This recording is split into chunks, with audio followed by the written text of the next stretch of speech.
Good evening, everyone, and welcome to ANC 2C um, monthly community meeting for February 8th, 2022. I'd like to call this meeting to order at 6:01 p.m. We have three of three commissioners present this evening. I am Michael Schenkel, ANC 2C01, and the chair of ANC 2C. And I'm going to allow the other commissioners to introduce themselves this evening. Um, Ellie, you want to go? Yeah, I'm Ellie Miskin. I'm the commissioner for 2CO2. And Gigi.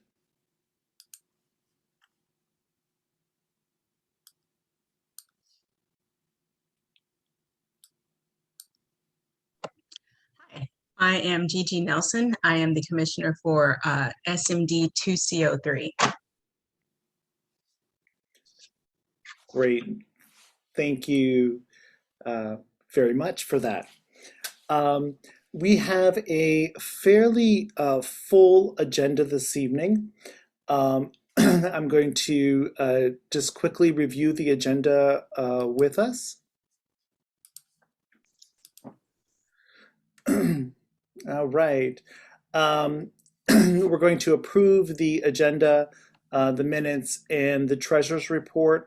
We will have some updates from the mayor's office, Councilmember Pinto's office, Councilmember Allen's office has been invited, as well as MPD.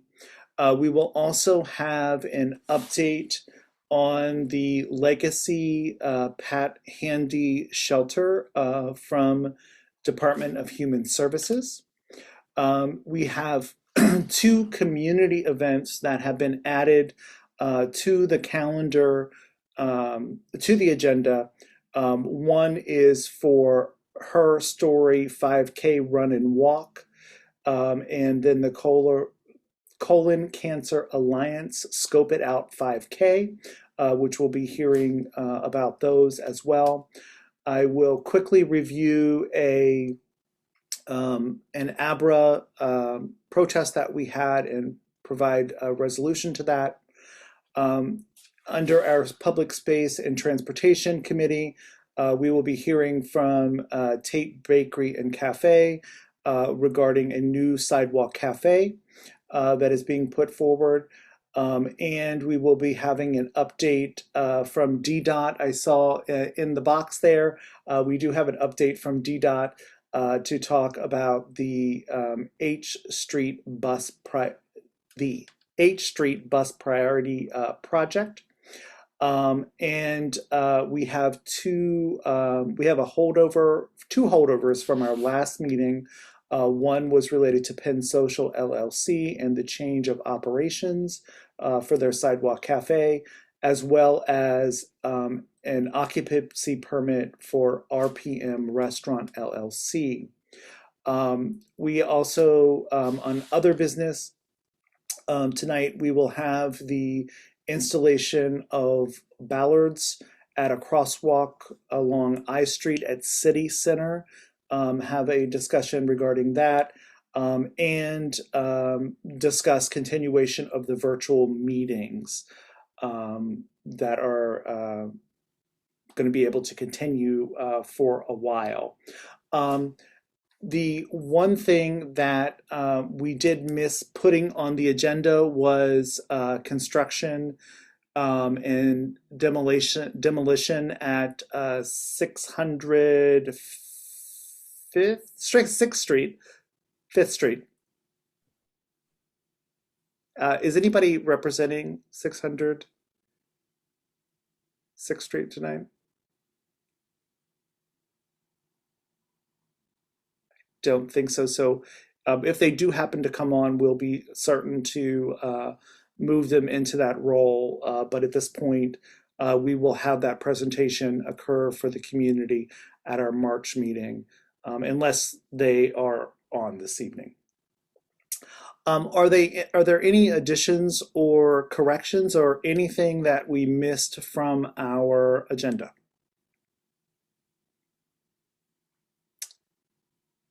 If so, do I have a motion that we approve the agenda?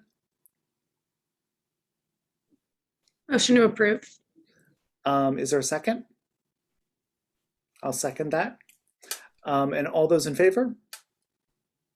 Awesome. So 3 of 3 commissioners voting in favor of moving forward with the agenda this evening.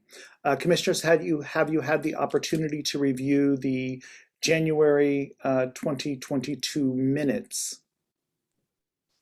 Yes, I believe Commissioner Nelson made a few suggestions and then I reviewed the one with those. So I think we both reviewed it. Right, and I also have reviewed those. Any additional corrections or additions? No. And is there a motion to move forward with approval of the January 2020 minutes? Move to approve the January 22 minutes. Thank you. And a second? Seconded. Seconded by Ellie. All those in favor?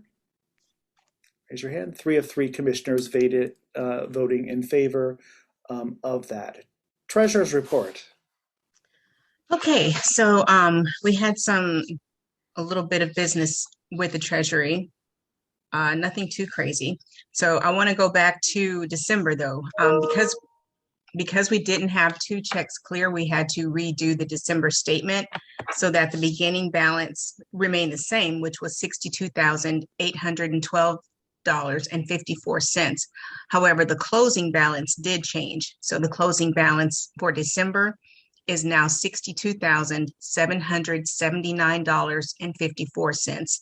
And that is a change of activity of only $33 because that was the amount for the stop payment. So that's that. For the ANC quarterly financial report for the first quarter, so this is FY22 first quarter, we have the district allotment in the amount of $3,642.10. Our total receipts were $3,642.10. The total funds available during the quarter are $63,162.54.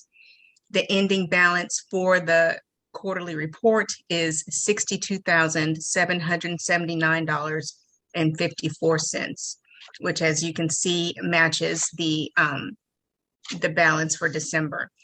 Now, for the January report.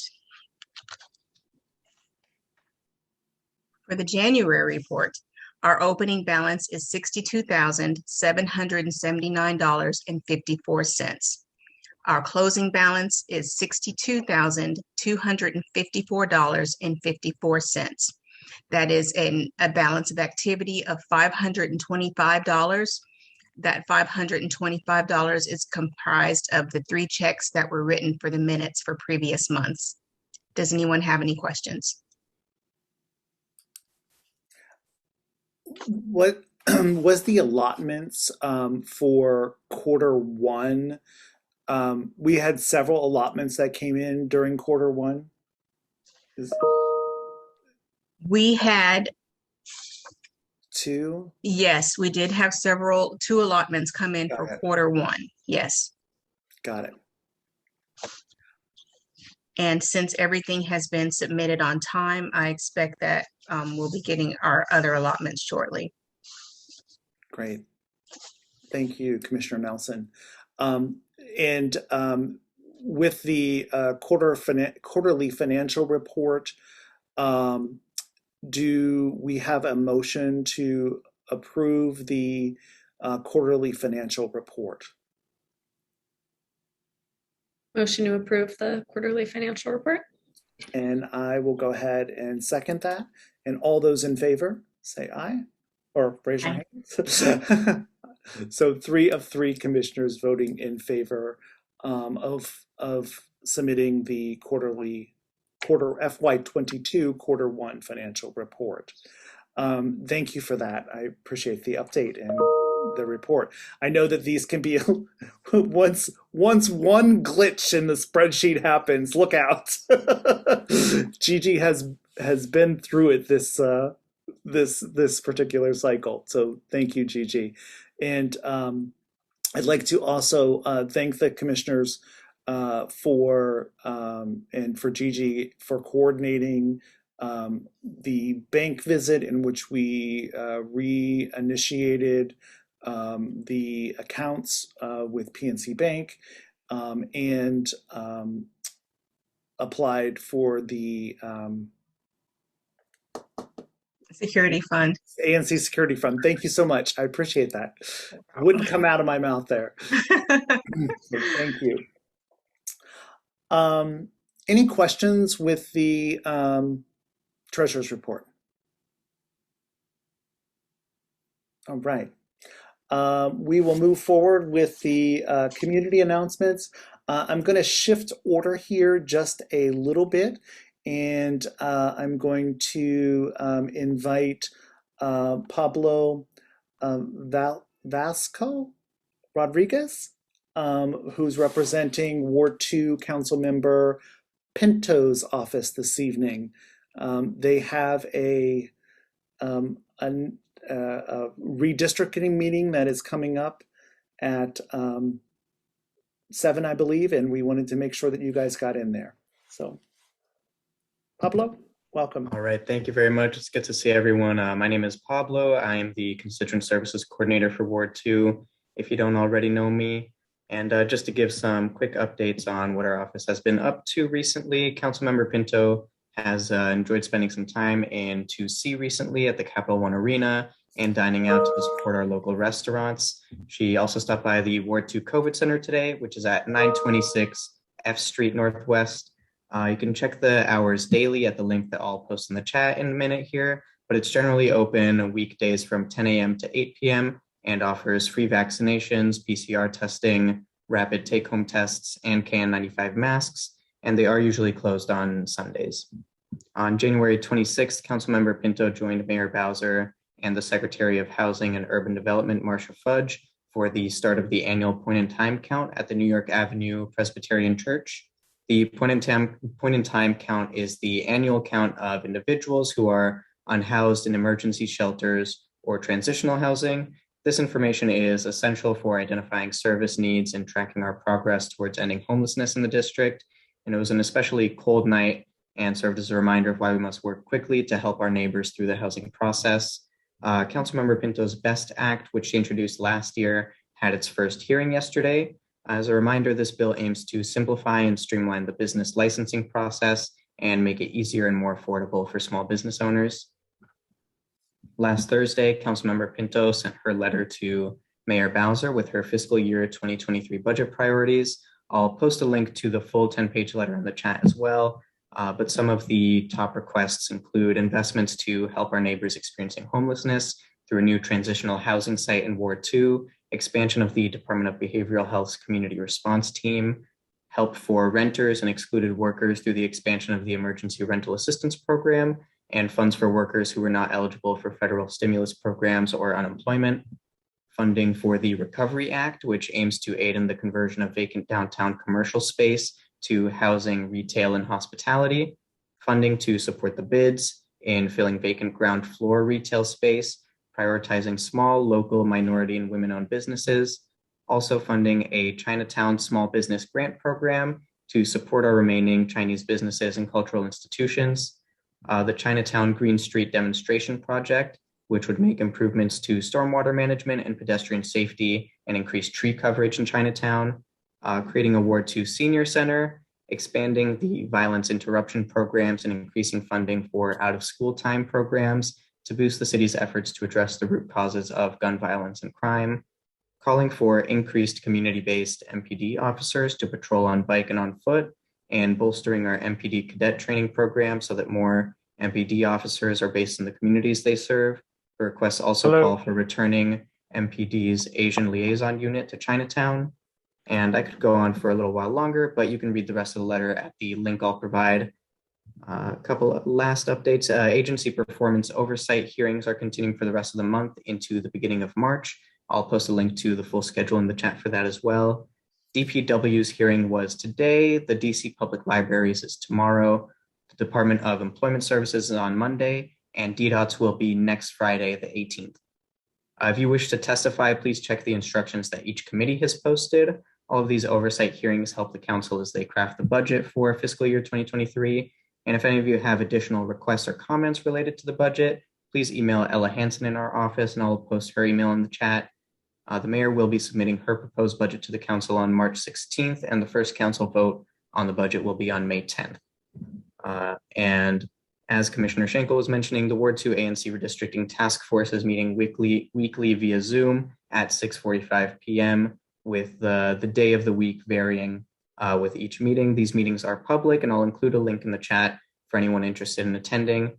That link should include the dates of the meetings through the end of March. This week's meeting is actually going on right now and will be starting at 6:45 p.m. And that's all for me. Thank you. Thank you so much, Pablo. And as you know, ANC2C was split during the redistricting, and this process is creating the redistricting. That was redistricting up to the wards, and now we are going to be there in the process of redistricting the ANCs, and there are specific parameters that must be met according to how big a single member district is. So that process is underway, and I would encourage you to participate in that process as well. And commissioners, do you have any other questions for the council member's office? Okay, I see Howard has his hand raised there. Yes, Commissioner Schenkel. So Council Member Pinto appointed me to be the 2C representative on the task force.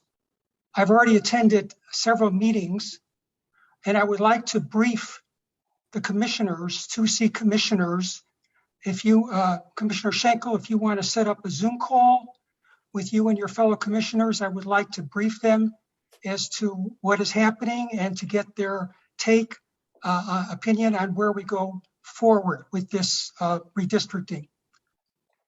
That is excellent. We will certainly do that, Howard. And I didn't know if we wanted to disclose that you were on the committee or not, so I didn't do that, but we thank you for your service on that committee. So just to add that Council Member Pinto has now posted on her website a special link on redistricting, and now it's public. My name is on this link that names all these representatives to all these ANCs. So I'm very honored to be selected by Council Member Pinto. It's a very important task. We were able to save Chinatown from going to Ward 6. We lost the Pennsylvanian, however, when the lines were redrawn, which is really sad, but we were able to save the rest of Chinatown to keep it in Ward 2. So thank you. awesome. Thank you very much. Any other questions for Councilmember Pinto's office? I would like to add a plug for the oversight hearings and encourage citizens to participate in those hearings. If you have good or negative comments for departments and for agencies. This is how they get their budget allotments each year to provide programs and services to DC. All right. Thank you so much. I appreciate it. Have a great night. Thank you. We will now jump back to our agenda and go to the Ward 2 Mayor's Liaison, Joe Florio. Joe, you're not broadcasting. I am not. I was muted. Hi, good evening. My name is Joe Glorio. I am Mayor Bowser's Ward 2 liaison. Specifically, the neighborhoods are ANC 2C, 2B, DuPont, and 2A, Foggy Bottom, West End. I will try to keep my comments brief to continue on the topic of budget. This year's. Hey, Joe. We have an audio issue with you. You are really scratchy.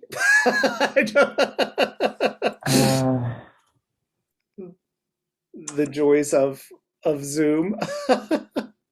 How's that? Is that any better? Oh, much better. All right. Try the right AirPod instead of the left one. So to keep on with the budget topic of the budget, the mayor is having two budget engagement forums this month. The first one is a senior budget engagement forum that's taking place on February 10th. So that's this Thursday at noon.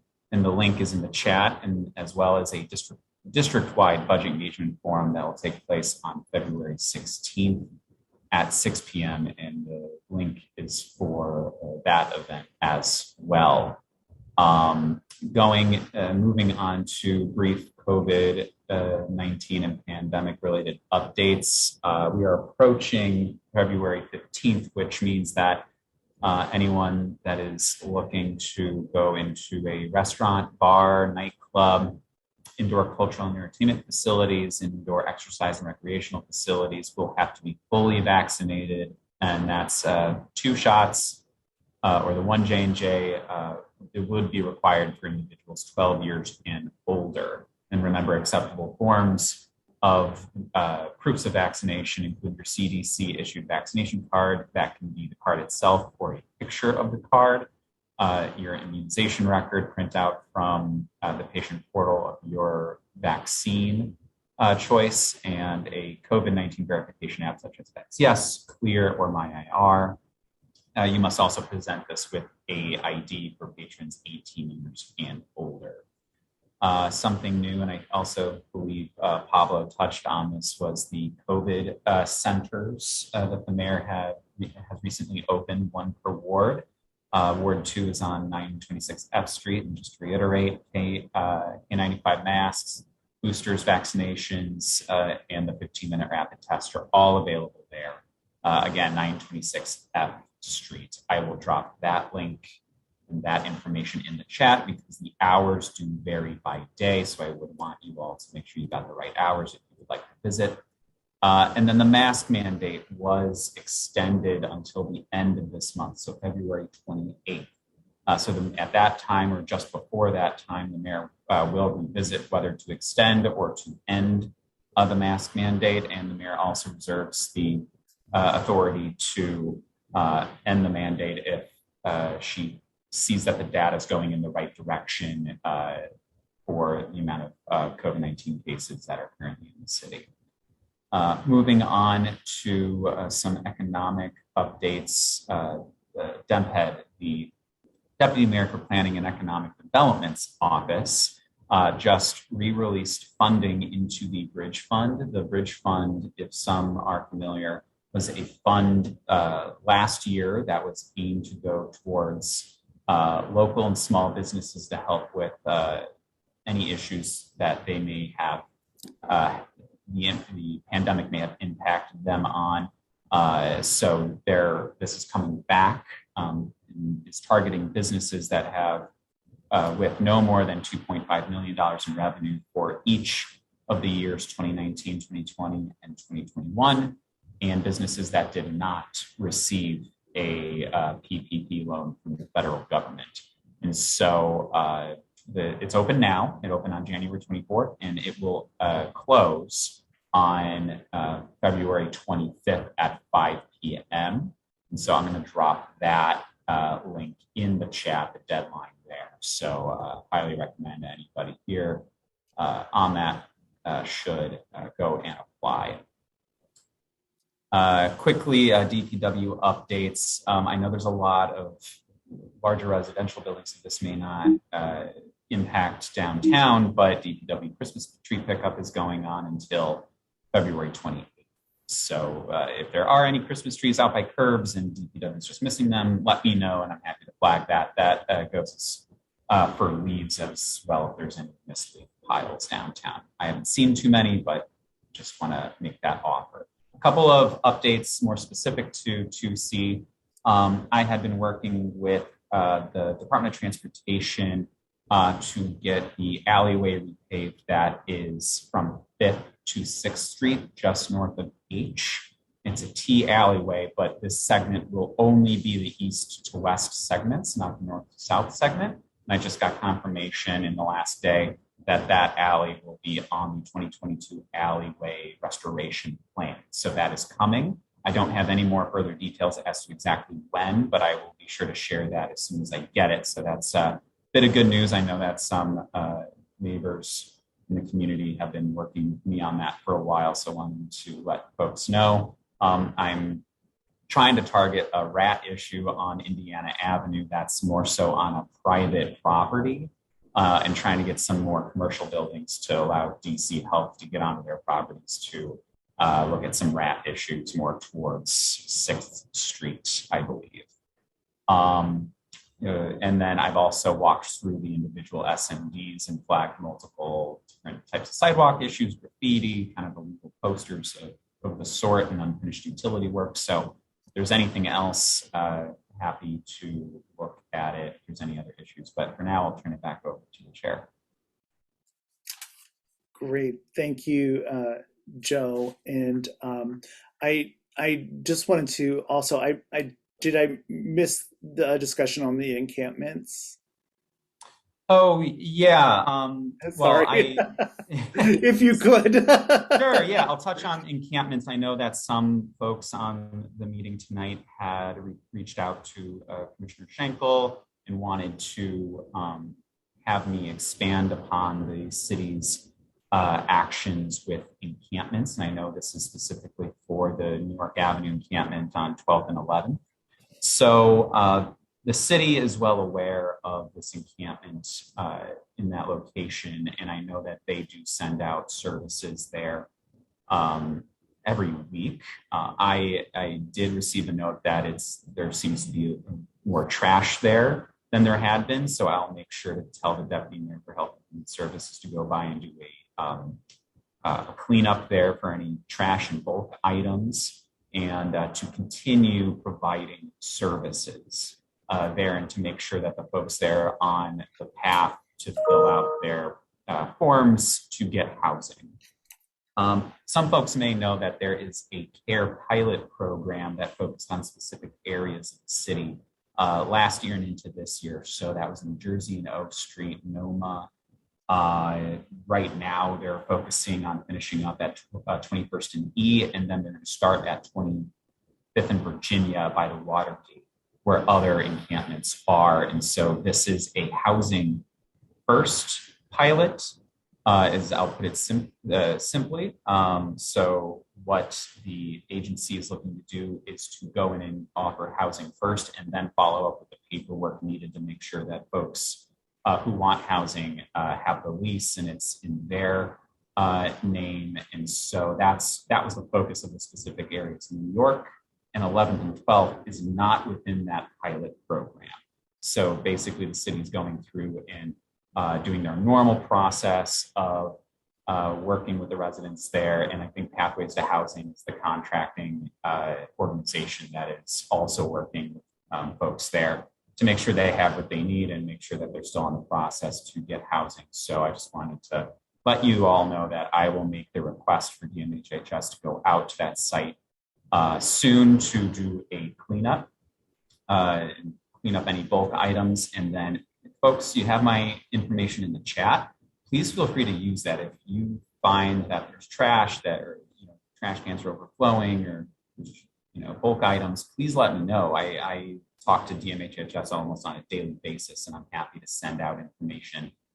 Pictures and locations are very helpful for me. So just want to be the most, I communicate as frequently as possible on these types of issues. So I hope I covered all the points. If not, happy to dive in a little bit more. Mm-hmm.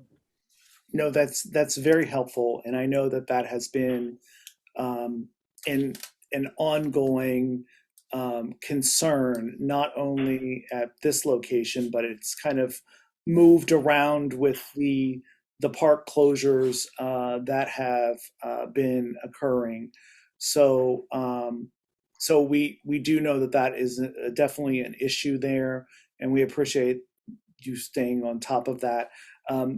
Joe stays so fit by being out in the community and running around and seeing all of this, but I do think it's very important that you do alert either Joe or us, or call 311 for requests like this, so that they can be reported and not assuming that someone else is going to do it.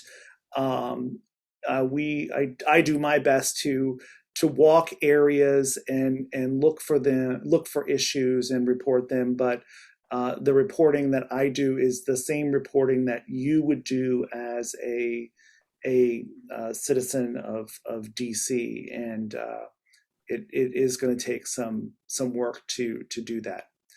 I believe Thomas, you have your hand up there. Yeah. Hey, Joe. Thank you. Two questions. Number one, is it possible? My kids go to school about 2 blocks away at Thompson Elementary, so we pass by that homeless encampment all the time on New York Avenue. Is it possible to provide them with a porta potty, especially now that summer is on its way? I caught a whiff, and and oftentimes I find piles around the neighborhood. So that's number one.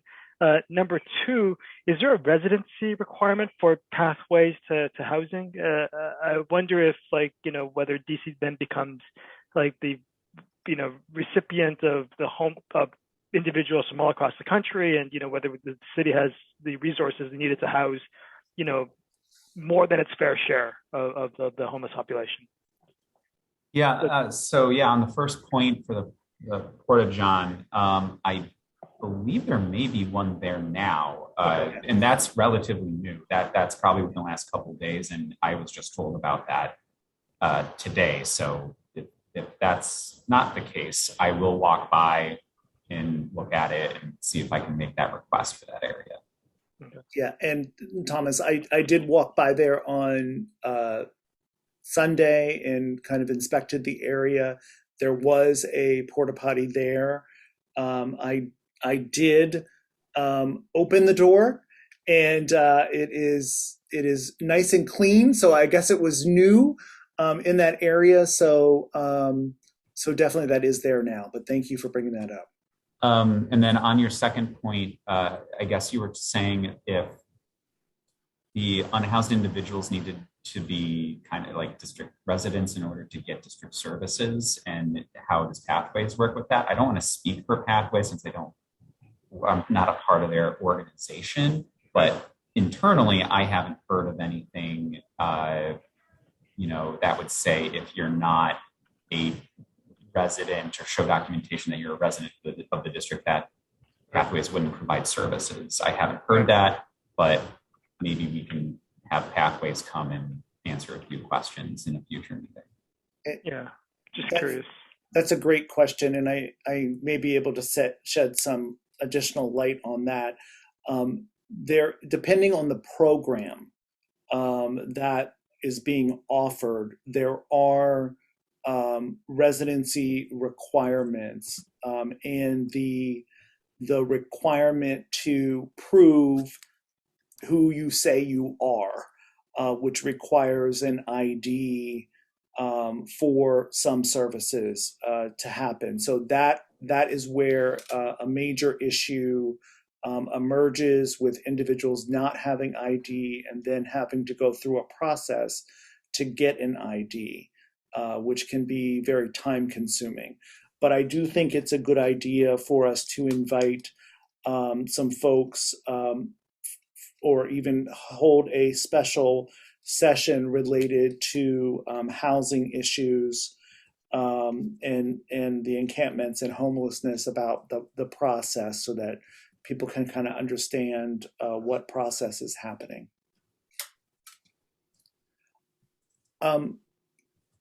Commissioners, I would like to propose that we send a letter or a resolution to DMHS, asking them to extend the pilot program to 11th and New York, between 12th and New York. I think one of the major challenges is the paperwork issue. Can take months to resolve before people can acquire housing. And I think this housing first model, let's get people into housing and worry about crossing the T's and dotting the I's until afterwards, I think is a better approach to happen. I'm just curious on if you have thoughts on that. I would second that. I hope that it's possible. It sounded like maybe they went through some sort of process to decide what they're doing, and maybe Joe has a little more info on that, but there's no harm in saying that we think it should be extended to that area, and I think that's a great idea. So I would just, and Gigi? I'm in favor of it. I do know that there have been programs like that before where, and I can't remember the name of the actual complex, but it was somewhere in farther north, and people were put into housing. And on the face of it, it is great and it's necessary. There's no doubt about that. But some of the people required the wraparound support services. Right. And so if that's what we're talking about here, my concern would be that those wraparound support services sort of come whenever they come. And the people who need those immediately. So I would just hope that there's not a large lag time in between them getting housing and then getting those other support services. That's a great question. And I don't know that. Yeah, that's I agree that sounds like it could be an issue, but I guess I would assume that the program is kind of familiar with those issues. The people who run it are probably, specialized to dealing with this. And regardless, that being in some form of housing while going through that is probably better than an encampment. And then just an additional thought on what we were talking about on the issue I brought before is even if they can't extend it at this point to that area, at least it would flag it for whenever, if not now, in the future, they do acquire that ability. Got it. Excellent. That's great. So I would like to make a formal motion. I would like to move that we send a resolution to DMHS asking for the extension of the CARE program with wraparound support services post engagement to the 11th and New York location. I would second it. Is there, so we have a second. All those in favor? So 3 of 3 commissioners voting in favor will get a letter of resolution out there for us. So thank you for that. Thank you for the update, Joe. Any other questions for Joe or commissioners? Any other questions? Awesome. Is anyone from Council Member Allen's office?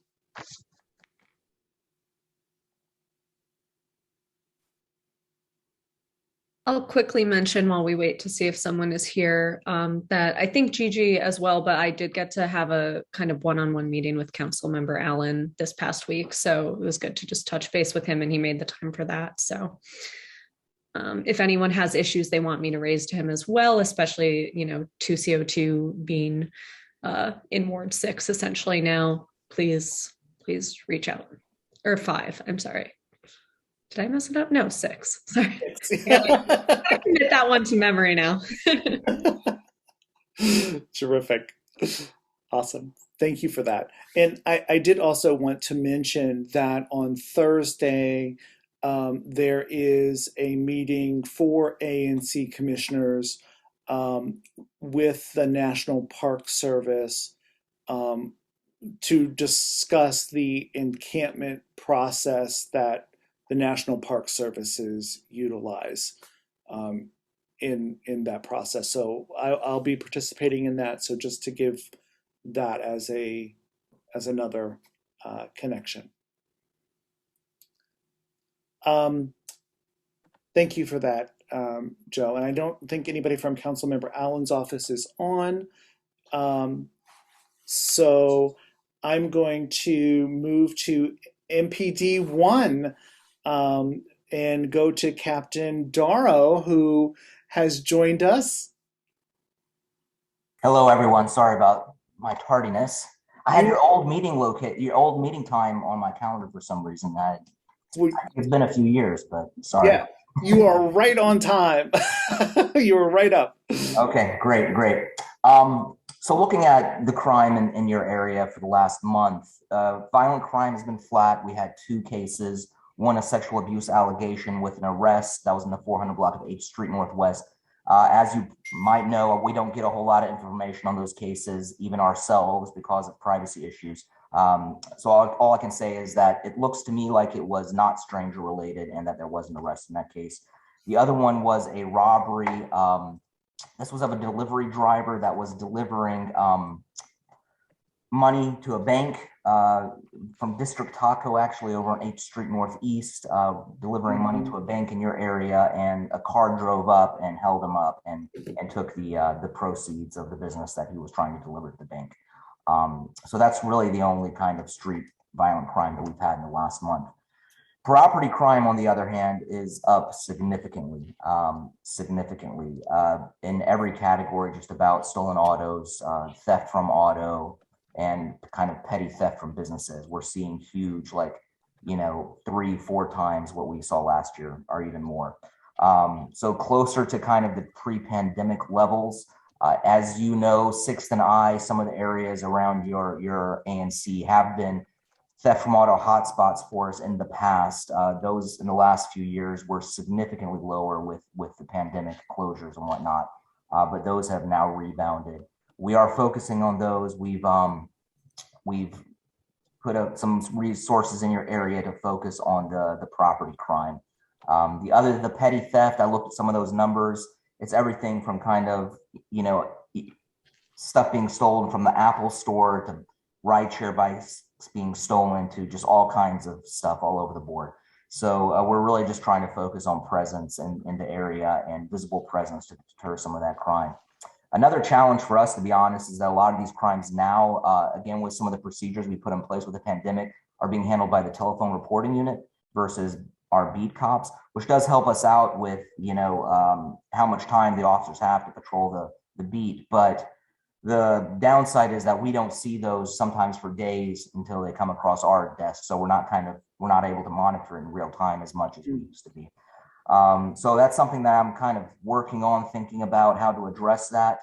I'll be honest, some of these cases, even I don't think the probable cause to take up criminal reports really that strong. But since it's being done over the phone, we have less discretion in how we take those reports. So that's some of the stuff I'm working on. In other news, robberies of establishment have been an issue for us, both in 1D and citywide. We have some overtime we just put in place. You probably heard of the Busboys and Poets up on K Street. There was an attempted robbery there. We've had a number of cases, like I said, throughout the district. So we do have overtime units that are specifically focusing on those. And then the other thing is that we just had a matrix, as we call it, which is when officers pick their beats, their shift really, and their days off. We do this every year. We try to a couple times a year, every couple of years. So we just did that. Part of that, we revamped the Chinatown unit a little bit, just trying to refocus them and also make it more of a 24-hour-a-day operation to have that specific unit focused on Chinatown versus, it used to be a nightlife unit where it was really focused on nightlife. And as nightlife kind of declined in the neighborhood, we put them more on the evening shift, which is where we were seeing a lot of activity. So now we're kind of transitioning to a more of a 24-hour-a-day operation. So I'm hopeful that that kind of refocusing, bringing in some new blood, will have beneficial effects on controlling the neighborhood. I think that's all I have. Be happy to answer any questions. Great. A question that came in the chat was about a potential shooter that was outside the residences of Gallery Place at 7th and H. Are you aware of that? Unless it happened in the last few hours, our more than a month ago. We did have an incident, I think maybe 2 months ago. I don't know if that's what they're talking about, but sorry. Hey, Yeah, Barb, go ahead. I think that wasn't, I don't thank you for the recognition. I don't think that was 2 months ago. I think that was pretty recent. Like the guy let out like, I don't know, 10 shots or something and hit the bus and he missed his target. Was that 2 months ago now? It was more than a month ago. I'll say that. Yeah, I have not, there's no updates on that case. No one's been identified. Again, there was luckily no one was really injured in that case. So I don't have any updates on that.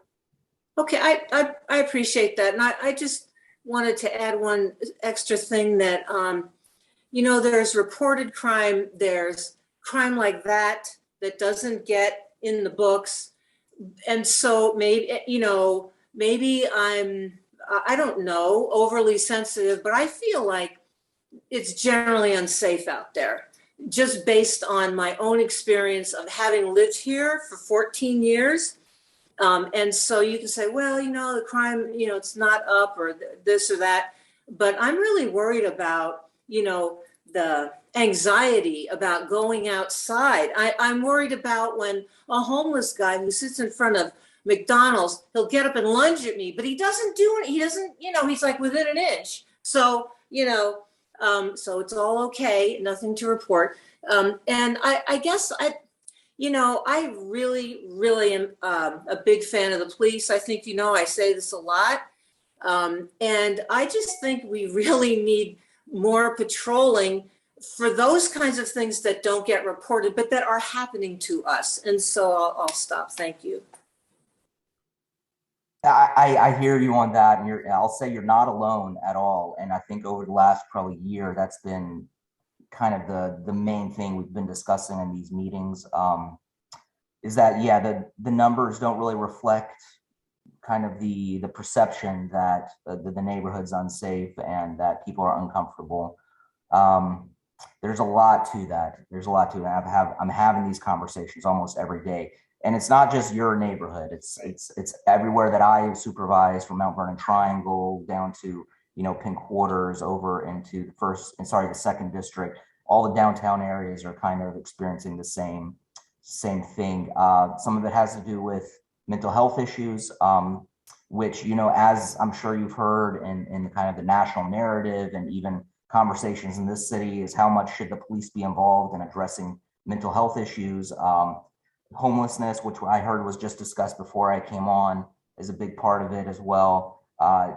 So it's we're in a time of kind of transition and reevaluating, right? And in the past, where the police where I think society has handled a lot of these issues by putting people in handcuffs and putting them in timeout for a while. The expectation of us is that we find new ways of dealing with these matters, and maybe not even us dealing with them, but have other city services dealing with them. I'm very honest. I've said this before in this meeting. I think there's a gap right now. And I think where we've been told to kind of back off, and no one else has really stepped in to fill that gap. Because everything that everyone else does is voluntary. Right. If we lock somebody up, you don't get a choice in the matter. If you're a danger to yourself or others, we can commit you for mental evaluation, either ourselves or the social service agencies. But if don't meet that threshold of a danger to yourself or others, and you're just acting real crazy and making everybody uncomfortable, there's really no mechanism to force you to get help. If you're homeless and you like living on the street and you like living in an encampment, there's no mechanism right now to force you to get housing. It's all voluntary.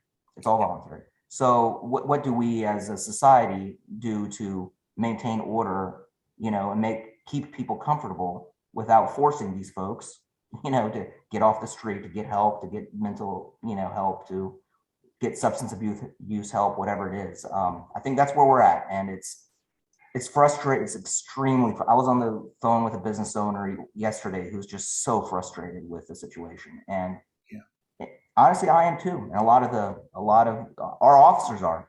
I mean, our officers spend almost their entire days just, riding around addressing situations like that. Folks knocking over trash cans, harassing businesses, not leaving hotel lobbies. Our office, I mean, especially in your area, our officers probably spend about 80% of their time just running around doing that stuff, which everyone is saying should not be the police's role anymore. Right. But that's what we're doing. So, right. I think, I mean, this is a political forum here. And I think we need to be having these conversations, and it's really up to you and your leaders to decide how we're going to go forward. But I hear you. I'm sorry, that was a bit, it's been on my mind. It's been on my mind. So, I appreciate you sharing that. Definitely.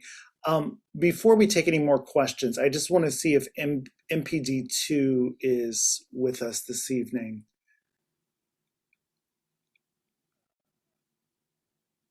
I don't see anybody there. So Howard, you had your hand up there. I did, and I wanted to compliment Captain Duro for his service, and also the great reaction we've gotten from Commander McLean, who has been instrumental in bringing additional police forces into Chinatown. It's the first time we had an official announcement tonight of a 24-hour around-the-clock unit. This is huge for us. We had a member of our community, a renter, who was denied access to our building by someone who may have been homeless. We're not quite sure, but physically got between this fellow and the door and would not allow him to return to his home. The situation was finally worked out. But Captain Duro, I have a question for you along the lines of what you just said. We keep hearing from different elements of the community that the solution is these violence interrupters, these people that apparently go out on the street and talk to people who would otherwise be incorrigible criminals or drug dealers. How does that work in Chinatown? Because if they're out there, I never see them. And do you work with them, and who are they?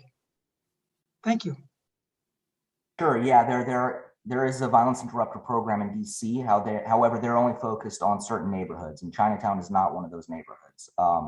They're focused on kind of the high violent crime, gun violence, especially neighborhoods.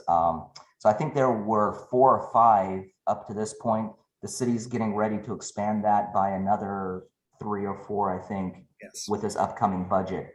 I know one of them is going to include Sursum Corda, which I'm happy about because that's one of the areas I supervise, which is like New York and North Capitol area. But Chinatown is not a neighborhood that they're active in. And the last question there to Thomas Lee. Yes, thank you for your insight and your encouraging work. What can we do as a community to support what you're saying? Because I to echo Barbara's viewpoint, I've lived in this neighborhood for about 10 plus years now, and things do feel a little different. Maybe it's because there are fewer people now, but I do notice things that I haven't noticed before, and maybe there is a changing of the political climate. But what can we do as a community to maybe help bridge that gap, or just make the city streets feel and be more safe? Well, thank you, and thank you for everyone's support. I've always, really appreciated, this forum and working with the commissioners here, and everyone's always been really supportive. But what you can do is, I think it's letting your political leadership, especially the city council, know what your expectations are, and I think you've probably heard some of the dialogue in the news about prosecuting cases, and I think a lot of the talk has been around juvenile cases, but it's really across the board. I mean, even drug cases, we have a really hard time getting them prosecuted. And when you talk about things like these minor, like unlawful entry, disorderly conduct type of cases, that they're not, if they're prosecuted, they're not looking at any kind of serious consequences for any of this stuff. Again, I mentioned the business owner I was talking to. He was really upset that we didn't arrest a lady who's a mental health consumer and was acting inappropriately. But the reality is, even if we did arrest her, she'd be out on the street and 3 hours later. I mean, and meanwhile, you're taking probably 2 officers on the street for 3 hours. And we evaluate all these situations, and our officers try to handle them appropriately, and they do have discretion. But again, I'll be very honest, okay? This is, and again, something I've been thinking about. We have moved the needle way over as far as both what our officers feel like they're allowed to do or allowed to do. Like the criminal justice system has just, we've gone way over. In the last 2 years, we've just gone, and all the efforts I feel that are being made are kind of just like wavering the needle a little over here. And for us to get back to, wherever you think the needle should be is going to, I don't know. I don't know what it's going to take, but I don't see it being done right now. And again, if your expectation is that, people shouldn't be living on the street corner, on a permanent basis in 10 cities for years on end. People shouldn't be allowed to, knock trash cans over and smoke marijuana in public and whatever it is, just to maintain that sense of order and safety on the streets. You need to let your commissioners know. I mean, I think the mayor has been supportive of us and has a vision for public safety and order. I'm rehashing several years worth of dialogue between the city council and us and the mayor and everyone. But that's really, I think, letting them know, because there's other voices that are very loud. There's other voices that are very loud that have been really trying to, change the criminal justice system. And I think they've been successful. I think probably, though, there's some unintended consequences and things have moved in some ways that maybe weren't anticipated. But you're the people. You're really, it's your neighborhood. So let your commissioners know. I think the ANC commissioners are very much aware. I'm very aware. Yes, definitely. But definitely. That'll be my recommendation. Thank you, Captain Darrow. We appreciate your directness and your honesty and your service of all your units out there and your officers there. They are great to work with, and we appreciate what they do. So, one last plug is we're still facing a manpower shortage. I'll mention that as well, and that can be part of your conversation with whoever you want to speak to about these matters. But our district is about 25 to 33% down on manpower from where we were like 4 years ago, and we're trying to fill academy classes right now, and we're having a really hard time filling academy classes, even for the small allocation that we have to hire new officers. We're having a hard time filling those positions because it's not a very, there's not a whole lot of great candidates that want to do this job right now, unfortunately. So, so we'll keep our eyes out for candidates as well. Yeah, we are hiring. I don't know if you saw, we're advertising on the New York City subway now. So we're desperate. Yeah, we're looking for good folks for sure. Well, thank you so very much. We appreciate your contribution tonight. Thank you. We would like to move on for an update regarding the Legacy Pat Handy Shelter, which is located on 5th Street Northwest. And I believe we have David Ross on here. Did I see David? Yes, sir. Good evening, Commissioner Schenkel. How are you?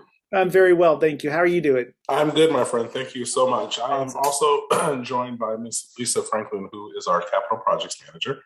And I'm not sure if, Mr. Headley, are you with us this evening? Commissioner, we had reached out to DGS to join us in this discussion to share this update.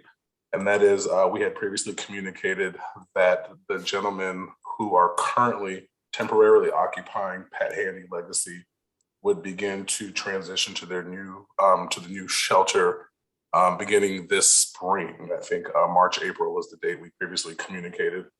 And we recently found out within about less than 10 days ago that there are some delays to the construction projects. And we are now looking at summer to transition the men to their more permanent space and begin the work of renovating Pat Handy Legacy.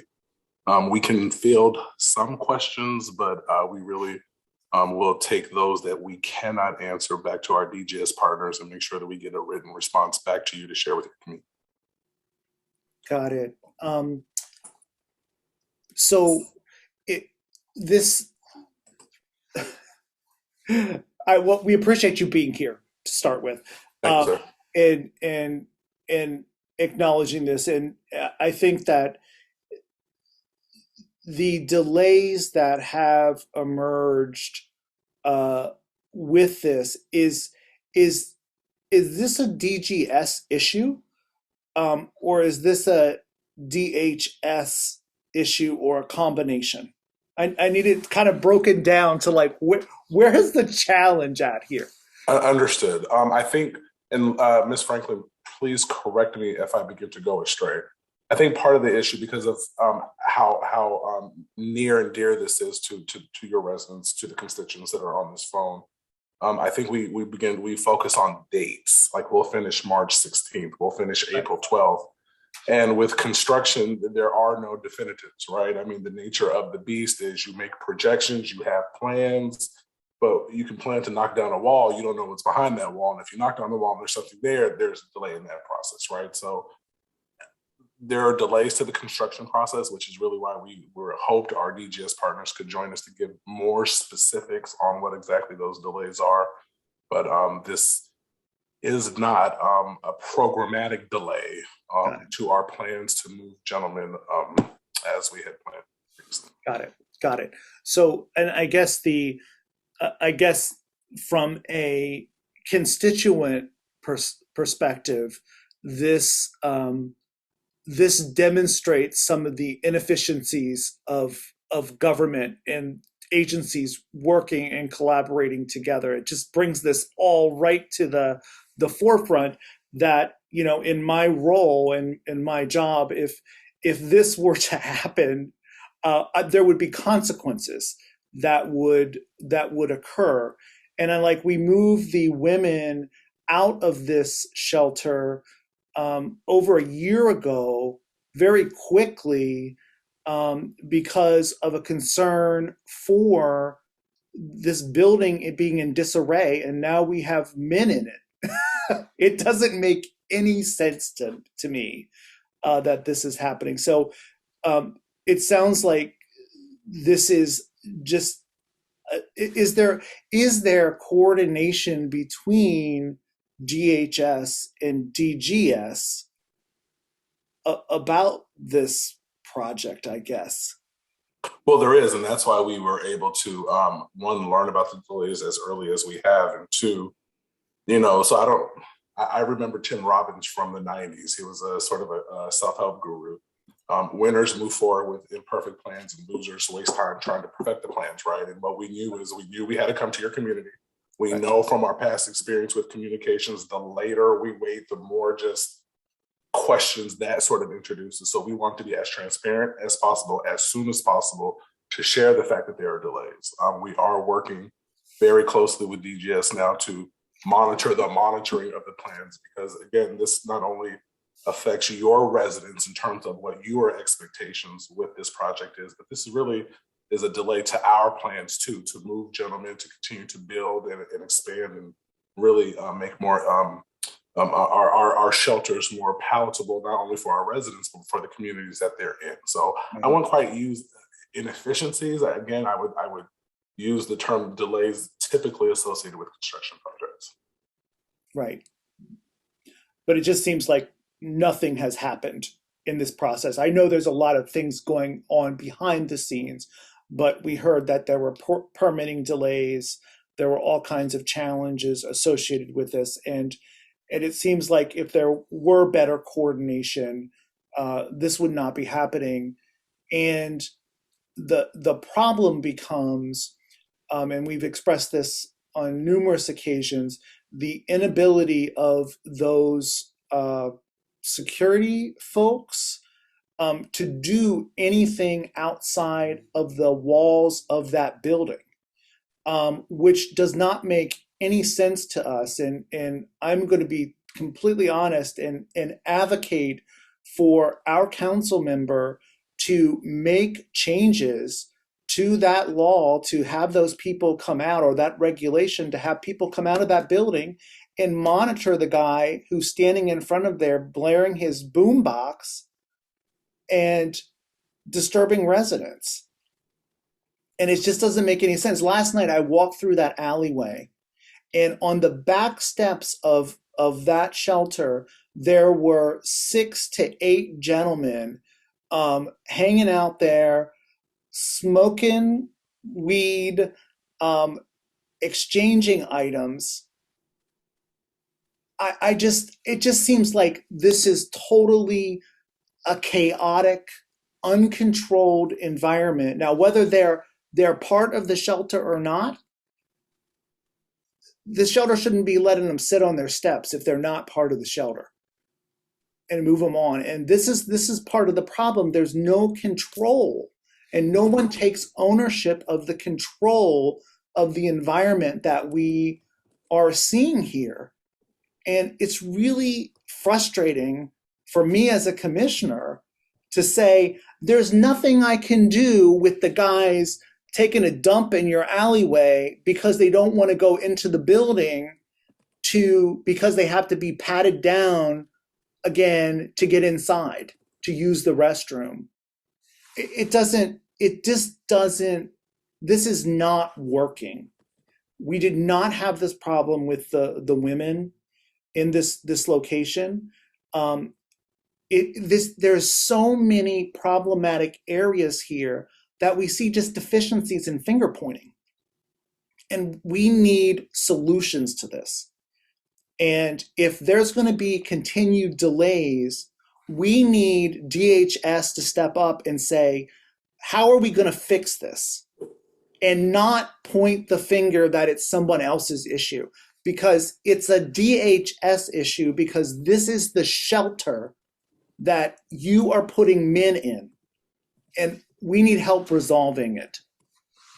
And I am, you can probably hear my frustration, because I am completely frustrated with the lack of efficiency. We've been coming here for over 2 years to address this issue, and nothing has changed.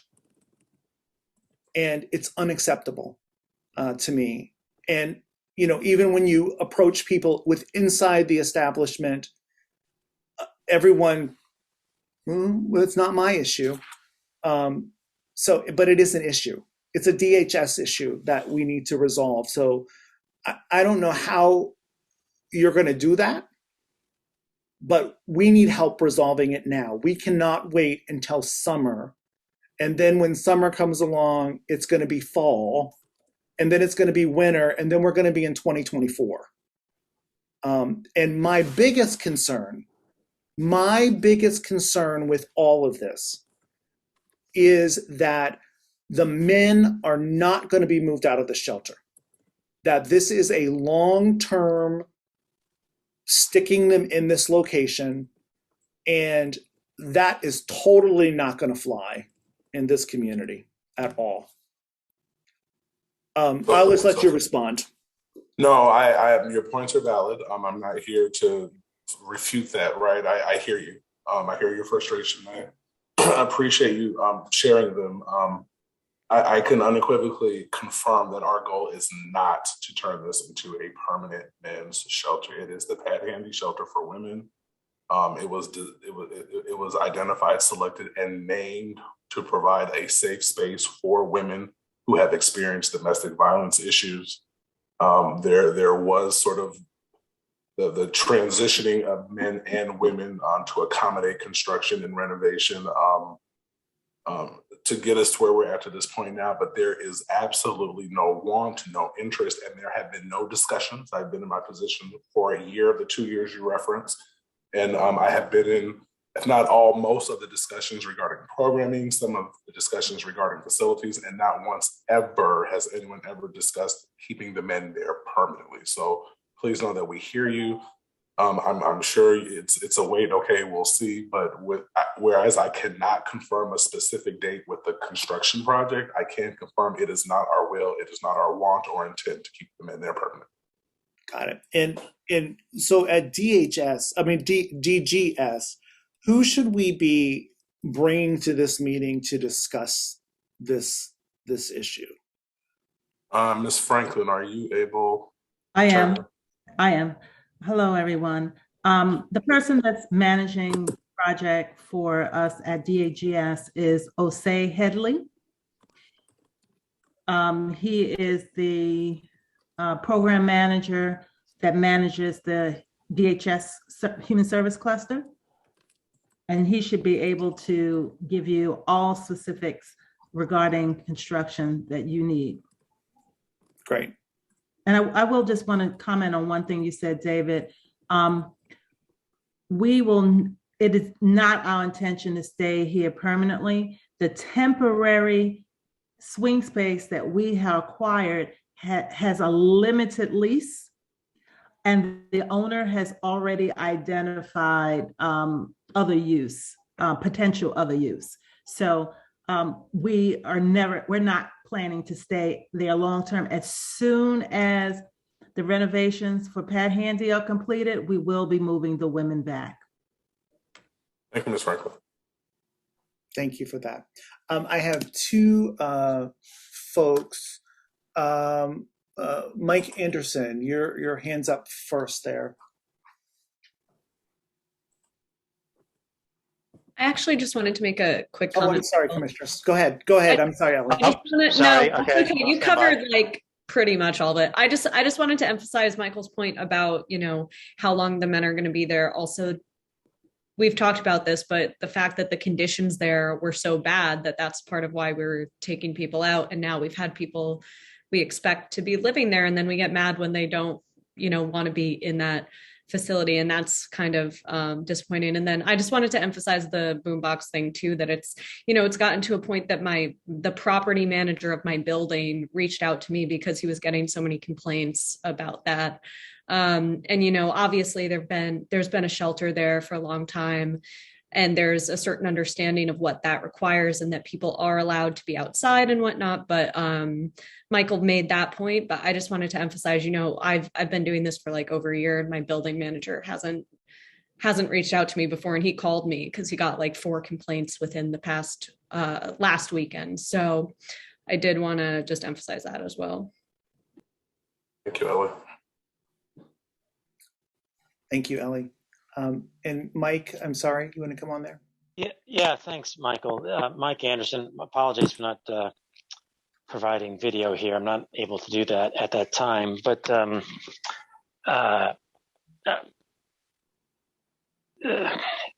previous speaker just mentioned the appropriate context, right? I have been an owner, and when my job has me in the area, resident of 809 6th Street, which is the kind of across the alley neighbor from the Pat Handy Legacy site, since 2005. Several of my residents have been in the building for that long. The Gospel Rescue Ministries ran a shelter at that site for a very long time. And then obviously the good folks in N Street Village ran the women's shelter. And even when it was a men's shelter run by Gospel Rescue Ministries, we didn't have anything on the scale of the problem that we have now. And this is kind of thematically related to what Captain Doro just talked about, the whether it be some portion, not all, but some portion of the population served by the shelter, and then people who kind of prey on the population of the shelter, who congregate or attracted to that population of the shelter, in and amongst the Chinatown area, are on a regular, like hourly basis, doing all sorts of those kinds of disorderly, threatening conduct that is, just in the gray space of, okay, you're not going to get rousted by the police, you're not going to get arrested, I'm going to shout vulgarities, I'm going to harass women on the street, I'm going to prevent people from going in the building, I'm going to come into restaurants and stores and make a mess, I'm going to knock over scooters and bikes, I'm going to throw trash at cars, all these things that are now in the gray space where public safety is not responding the way they used to. Well, they weren't happening on the scale that they happened in 2005, 2006, 2007. They're happening on a scale that is simply, order of magnitude higher. We all realize that's a problem. And irrespective of whatever construction delay is going to happen, what we need DHS to do until everyone moves out is to frankly begin to put in solutions as if this was going to be a permanent presence. Because frankly, I've been to multiple of these meetings, and some of the undercurrent of the DHS response has been, well, the men are temporarily there, and we're not going to invest in the kind of mitigation measures that will control this problem for the neighborhood because the men are going to be temporarily there. And now we're 2+ years past that point. I share Commissioner Schenkel's concern and fear that this is going to be, another 2 years from now, we'll be having the same kind of meeting. So something beyond the very, very frankly ineffective and kind of police security measures you have in place there currently, you need, and we want to be part of the solution. We want to help the people there who need the help. And when the Gospel Rescue Ministries folks ran that shelter, my building and the staff, we talked to them regularly. I was been on the board of the building for 10+ years of its existence. I love the folks there. They're awesome human beings, and they were very cooperative. And they came to us with ideas that we could help them, and we came to them about things that were causing problems, and they figured out ways to deal with it and identify who were the people who kind of preying on their population. And there's all sorts of things that happened, series of small practical measures that made these things diminish, that mitigated the risks. And they are security risks, they're safety risks, they're crime risks. I haven't really seen very much of that from DHS since the men were made temporary residents of the shelter. The most significant input has been all from the bid, and God bless the bid. I love those folks to death too. They've made the most significant impact in kind of just restoring some degree of order and making our folks in our block feel safe. We need DHS to have a concrete plan of small practical measures, not policy pontificating, that they can implement immediately and maintain until the men move out. We want the men to get the help they have, and we know a shelter can be successful there. But I think it's disserving the neighborhood, and it's disserving the population that needs the help by just kind of making them a ripe target for all these folks who are kind of preying on them and not doing anything to dissuade that from happening. So a relatively long diatribe, apologies for that, but that's the situation we face, and I'd love to see a concrete DHS response there. Now, Thank you, Mr. Anderson. Can you repeat the address of the building you own, sir? 809 6th Street Northwest. We're directly behind the site. We share the alley with that shelter. No, I certainly hear you. And I think the biggest thing that I took away from what you shared, what Commissioner Shell shared, Commissioner Schenkel, Ellie shared, and certainly what you shared is this belief that this understanding that the men need help, even if all the issues that are going on are not solely being committed by the residents of the shelter, but then those who are praying or visiting or what have you, that this temporary situation has been going on for 2 years. And small practical solutions to address the music, the loitering at minimum would begin to help that matter as we work with DGS to really shore down whatever delays that have caused us to need to be in this site a few more months. I don't want to just be quick to respond. I really want to use this time to listen and take this back to the team to see what we can come back with to honor that request for small practical solutions now. That would be great. That would be great. And thank you for that, sir. I want to have not to dominate, I'll just willing to have a dialogue offline about that, with the Gospel Rescue Ministries. We did some stuff, maybe it's outdated, some stuff that may not fly now. We had there was some kind of cooperative, sharing of situational awareness. that I think was mutually beneficial between our building and the shelter previously. Maybe it's things like we want to do any and all those things. I want to have a dialogue with you offline to do that, but we need actual follow-up and implementation. Mr. Anderson, I am putting my email address in the chat. Could you please shoot me an email with the best time and way to connect with you, and I will do so in the morning, please. Thank you. Roger, thank you. Thank you. And then just, could I quickly, Michael, one other thing? You said this in when you were speaking, but I did want to emphasize, if there's anything that could be done about the bathroom situation. I don't know what the specifics are in the shelter, but I know it has come up at multiple meetings that for some reason or other, people do not want to use the bathroom. I think Michael mentioned maybe they have to go through a pat down process.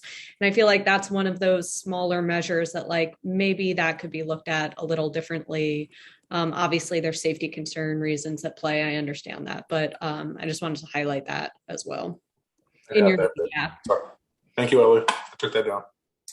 And I have Patrick, is it Lowley? Yes. Yes? Yes. Oh, great. Go ahead, Patrick. Well, I don't want to repeat, what's been said. I represent St. Mary's Church, which is at the corner of 5th and H. Actually, as a parenthetical, I'm really glad that for the first time since I've been going to St. Mary's, I now represent Ward 6 as a resident and Ward 6 as a parishioner of St. Mary's. It's kind of nice. But St. Mary's operates a transitional homeless facility on its parochial campus. So, we're not strangers to this issue, but the residents of Pat Handy are driving our congregation away. I know that you've heard about this from a residential perspective. I know that you've heard about this from a business perspective. Let's talk about this from a congregational perspective. We have members of our congregation who come to our church from elsewhere. They come into Chinatown on Sunday to do nothing else but worship. One of your residents likes to take the trash cans at the corner of 5th and H and dump them during Mass on our front stoop. He does it regularly. This is just one in a string of crimes that either come from residents of or the company that hangs out at the men's shelter. So I don't want to bring up this issue about the shelter going away once the construction is done. I think that's a moot point. I need for you at DHS to come up with a plan to do as Captain Doro said, bridge the gap between the services and the functions that MPD is now no longer responsible for and the services and pickup that you need to come up with if you're going to house these men at that shelter. So, I just want to pivot back to Captain Duro. What are you doing to bridge the gap between the functions that MPD is no longer responsible for, yet is being caused by your transitional facility, by your homeless facility? And again, I'll just punctuate this by saying, we are losing members of our congregation because they feel unsafe to come downtown on a Sunday. And it is a direct result of what you've done in the 600 block. St. Mary's has been on that corner for 176 years. So we have a stake in this game. Did you say 176 years, sir? 176 years this year.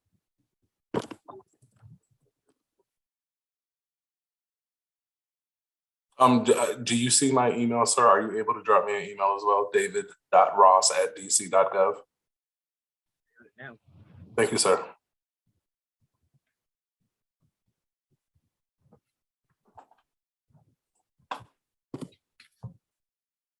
Thanks. And again, just we want to be part of the solution. We in our convent, we run a transitional homeless facility. We want to be part of the solution, but there's not this right now. There's no solution.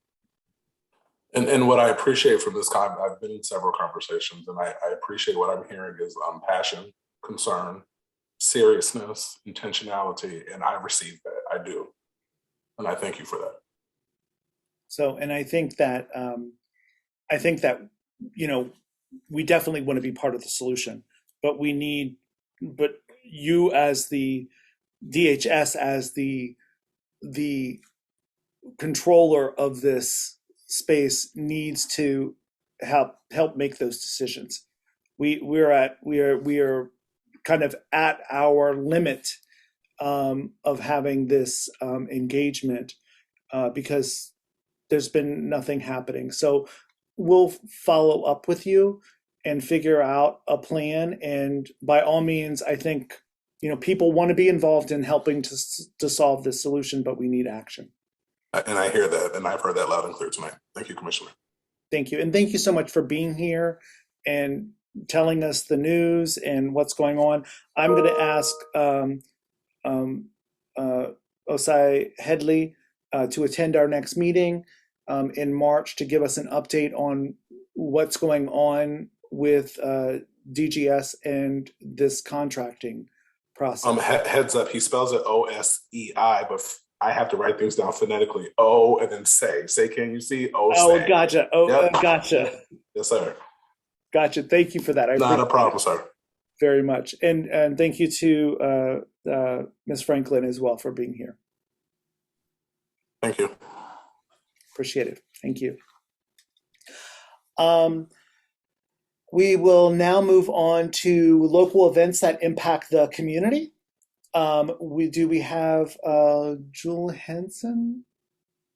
Yes, I'm here. Hey, how are you doing this evening? Good, thank you. Thank you for being here. We have first up Fit DC Her Story 5K Run and Walk for Saturday, March 19th. Yes. Awesome. Exactly. That's the one I got right. Yeah. I saw your email on the other one. Sorry about that. Yeah, no worries, no worries. Well, this event is sponsored by the Department of Parks and Recreation and the Mayor's Office, and is an annual event. Of course, the last couple years it's been virtual, but it's being held on March 19th this year. We are going to set up Freedom Plaza on the 18th and then start our load in of Pennsylvania Avenue early morning hours from 12th to 14th with our setup of the start line over at 12th. And then we'll have the route, which is a certified 5K route that goes down Pennsylvania Avenue to 3rd Street to Independence around D and comes back. And that is the normal 5K route for a Saturday. And we anticipate starting the race at 10 a.m. Typically, it starts to finish around 11. Yep, you can see right there, we go down Pennsylvania, off to Independence, and then swing back. So it takes about 45 minutes to an hour to get most people through. If we do have some stragglers after 11 and they're walking, we typically ask them to move to the sidewalk so we can get the streets back open. And then definitely by 11:30, most of the streets will be open except for right where the finish line is to Freedom Plaza. We anticipate about 2,000 people, always dependent on the weather and of course COVID this year, but that's what we're hoping for, and certainly invite you all to come out. That is excellent. Thank you very much for that. Do we have any questions from the commissioners? Awesome. And I believe I saw that you were setting up on Freedom Plaza during the day before, during the day hour. So that's terrific. We appreciate that very, very much for the hotels there. And I don't have any other questions. Did any community members have questions? Great. Then I would like to move forward with, I'd like to move that we send a letter of support for Fit DC Her Story 5K Run and Walk for Saturday, March 19th, 2020. Is there a second? Second. And all those in favor? Awesome. So 3 of 3 commissioners voting in favor of that. So yay. Yay. 1 down. All right. All right. Thank you. The next event is for the Colorectal Cancer Alliance. This is also an annual event called Scope It Out 5K. We do set up an inflatable colon so you can get the full experience. And this event takes place on March 27th. Also, the same certified route. The only difference is this one goes around the Capitol reflecting pool, but the rest is the same. Most of this setup is on Pennsylvania Avenue. So we start early morning for that setup. And then the race itself starts at 9 a.m. And usually by 10 a.m., most people are through the route and we start to reopen the streets. And then usually by 10:30, the core streets are completely open. This event, again, we expect about 1,500 to 2,000 people. And again, welcome you all to come out and support colon cancer research and education and have a healthy morning run.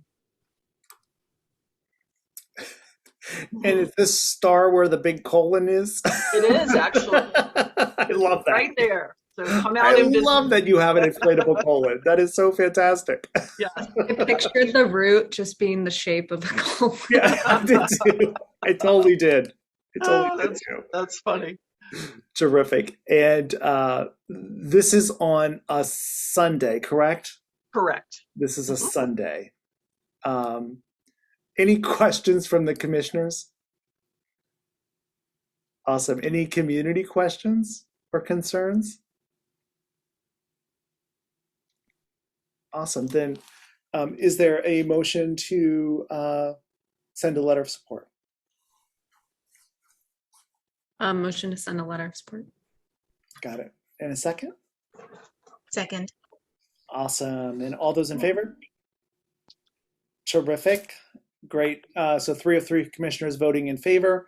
So we'll send a letter of support for the Colon Cancer Alliance Scope It Out 5K for Sunday, March 27th. That is great. Thank you all very much. I really appreciate it. I'll copy you on that when I send it over. Okay. As well. Thank Perfect. Thank you. Have a good night. You too. Bye-bye. Thanks. Just a quick update related to at our last meeting. Well, I guess 2 meetings ago, we filed a protest against Tom's Watch Bar, which was coming on 7th Street near 7th and H. We met with them in mediation and was able to come to a community agreement.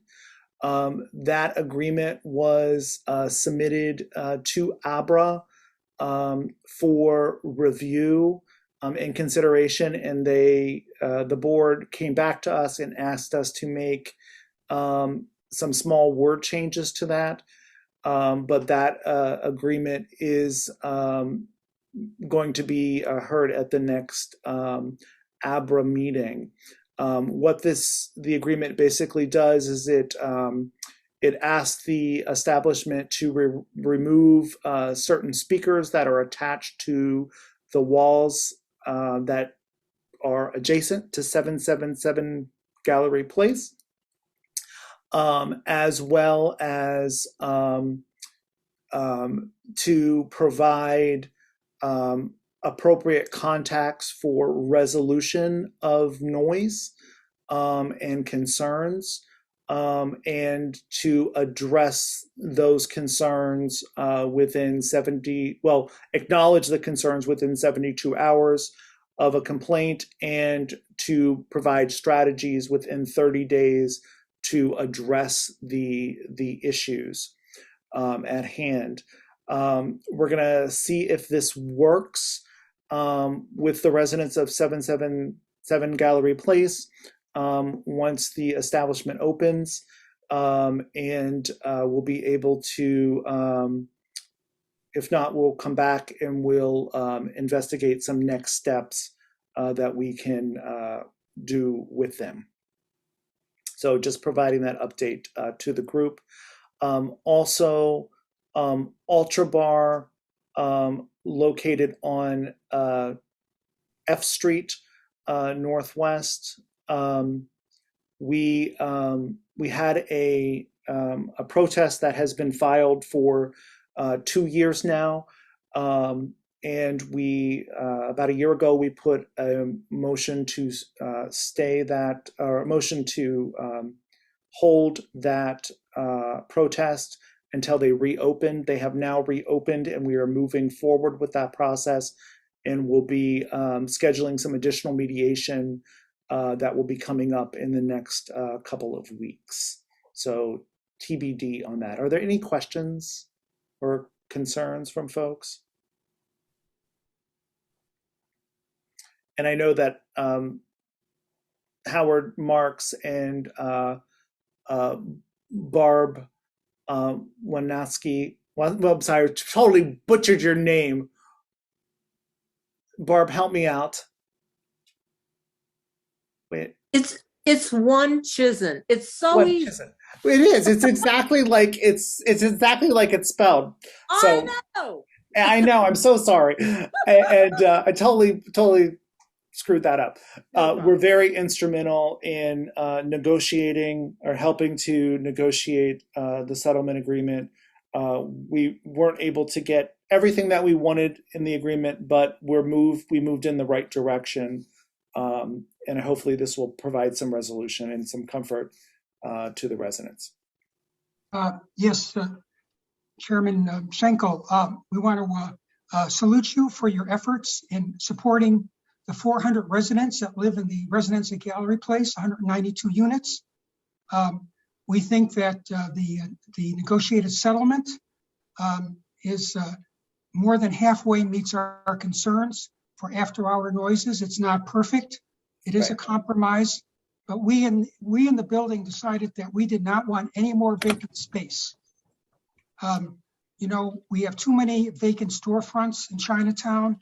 It suggests blight and some of the issues that Captain Duro talked about tonight. And so we're pleased with this agreement. Thank you so much. Thank you for that. And you know, with the discussions that we had with the group, I feel like we've really, I feel like that we have some clear direction as we move forward. So thank you both for your contribution to that and for the residents providing comment to that.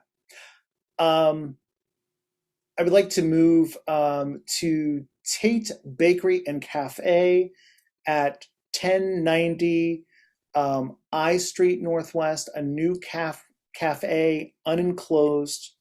I saw someone earlier from Tate Cafe, is that right?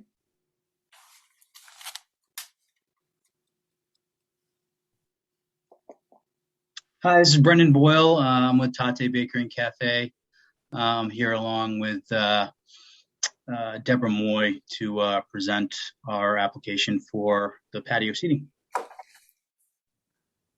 Terrific. So Brendan, and who was the other person?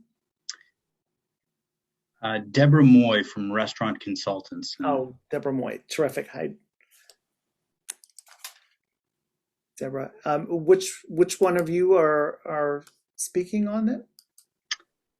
Well, Deborah was, our plan was to have Deborah speak on it, but she may be having some trouble with her microphone, so I'm happy to speak on behalf of Tate. Let's see, she might be coming back on. It looks like it's connecting. Yeah, just 1 second there.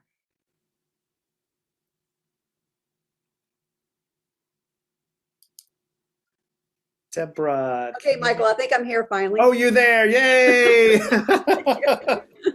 Sorry, I had dialed in because my internet is a bit spotty here where I'm at right now. So sorry about that. No problem. That happens.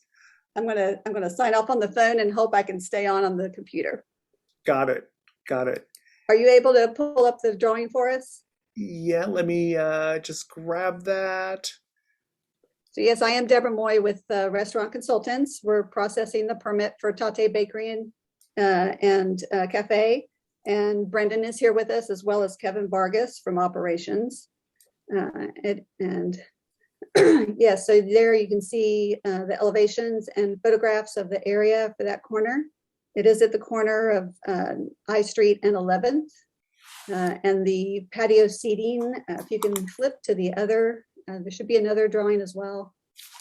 The patio will be located along the facade of the building along I Street. You'll see there, and will be adjacent there to the pedestrian walkway. It's going to consist of 20 tables, some umbrellas, and it has a lovely border of planters to border off the area. And there'll be a total of 58 seats. And right now their hours of operation are going to run from 7 a.m. until 9 p.m. daily. 7 a.m. to 9 a.m. Okay. Does anyone have any questions? Is there anything in that space currently? No, no. It's a vacant space right now. We're working on the interior. Got it. Fit out at the moment for the cafe. That was the old Momofuku site. That's it. Gotcha. Okay, terrific. Wonderful. Commissioners, you have any questions? Former milk bar, you got it. Awesome. Any community questions related to this? So you'll be closing at 9, you said, or 9:30? 9 o'clock. 9 o'clock. Got it. I would like to move that we send a letter of support for Tate Bakery and Cafe. Seconded. And all those in favor? Okay, so 3 of 3 commissioners voting in favor, so we'll get a letter of support off for you. Well, we appreciate it very much. Thank you. Thank you so much. We appreciate you being here. Thanks, everyone. Good night. Great. Good night. Thank you. And next on our agenda is an update on the H Street Northwest Bus Priority Project implementation with some H Street Northwest concept maps. And I saw you. This is Johannes from DDOT. Yes, hi, Johannes. Hey, how's it going? I think maybe we got our wires crossed. It's actually the 11th Street project, not the H Street project. Oh, yeah. Okay. Well, there we go. Yeah, I think H Street is coming to you later. They're currently we're working on internal designs. They're a little bit further ahead in the process than we are with our project. So. Gotcha. Yeah, sorry about that. No. My bad. Okay. Well, let's not talk about H Street. Let's talk about 11th Street. All right, great. I'm gonna share my screen. Please.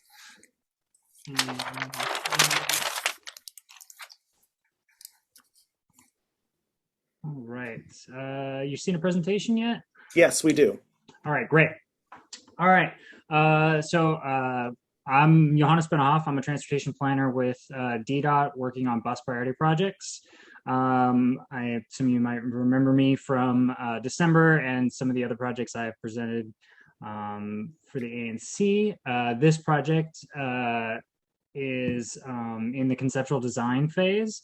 So we kicked off in December and we're working through the various steps. So this is the first time that you'll see a conceptual design. 2F had their meeting before you, so they got to see it first last week, but we're excited to present it tonight. My deputy project manager, Andrew DeFrank, is on. Some of you may remember Andrew from his community engagement days. He is now on the bus priority team at DDOT. Nice to see everybody again. Hey, Andrew. All right. Just as a reminder, the goals for the 8th Street Northwest project is to work on creating a more reliable, faster transit experience on 11th Street, as well as creating a better connection to the future K Street Transitway. This will be one of the main connection points for the transitway on the east side. So that's both entry and exits. We are also looking to improve the existing bike facility on 11th Street and then implement any roadway safety improvements we can with this project. Here is the project limits. So they're going from Pennsylvania Avenue to Massachusetts Avenue. So far, we've gotten a variety of comments and feedback. We would definitely welcome more if there's anything else anybody wants to suggest, especially after we share concepts here in a few minutes. Our website is up and running, and we'll put that in the chat. We're also going to be updating that with all these presentations for more detailed review if people want to get into that. And then we can also send these presentations to the commissioners for distribution. All right, so we kind of have two, I'm gonna go to larger images here. We have the initial concept design, and then we had a special request from the bid for one block where there is a streetery to have us design a way to keep that streetery as a possibility. So we'll go into the first set of designs. So scroll here, sorry, computer working slowly today. All right, we'll start on the south side at Pennsylvania Avenue. Zoom out a little bit here so you get a little better view. All right, so the general concept here is that we're going to create protected bike lanes through the entire corridor to provide a safer experience and more enjoyable experience for cyclists. Part of that protection will be with parking, and then part of that protection will be a dedicated bus lane. So we identified the areas where buses had the most delay and needed a little bit of extra space to get around the general traffic and other vehicles. It was mostly in the southbound direction. So as we go north on this corridor, you're going to see more bus lanes on the top side, which is the southbound direction, than on the bottom. For orientation for people that might not have gotten it, north is to the right on these diagrams. It's north-south corridors don't present well the other way. So everything's tilted on its side. So as we go north, we identified those areas where we thought bus lanes would be most effective at improving bus service. We modified the entry point for the Pennsylvania Avenue bike lanes. This specific details are being worked with the bike team at DDOT here as well. But because we protected the lanes throughout the corridor, needed a slightly different transition. And then we'll also be modifying signal timing at all of the intersections, including Pennsylvania Avenue, to accommodate the new configuration for this roadway. Can I ask a quick clarifying question on the picture? Yes, of course. So for the protected bike lanes that are adjacent to the bus lanes, are those yellow spaces bus loading zones? And so does the bike lane go around the loading zone? Just because I, as a cyclist, sometimes you're at a bus and the people are kind of standing in it. And obviously to an extent that can't be avoided, but I assume that's the model where it's like the loading zone and the bike lane goes around the back of the loading zone.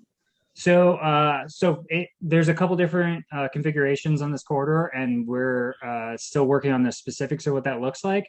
But these two orangish yellow stops here are actually closer to the configuration that you're going to see on Pennsylvania Avenue Southeast, the new Florida Avenue Northeast configuration, and you might have experienced a Zikla version on K Street Northwest.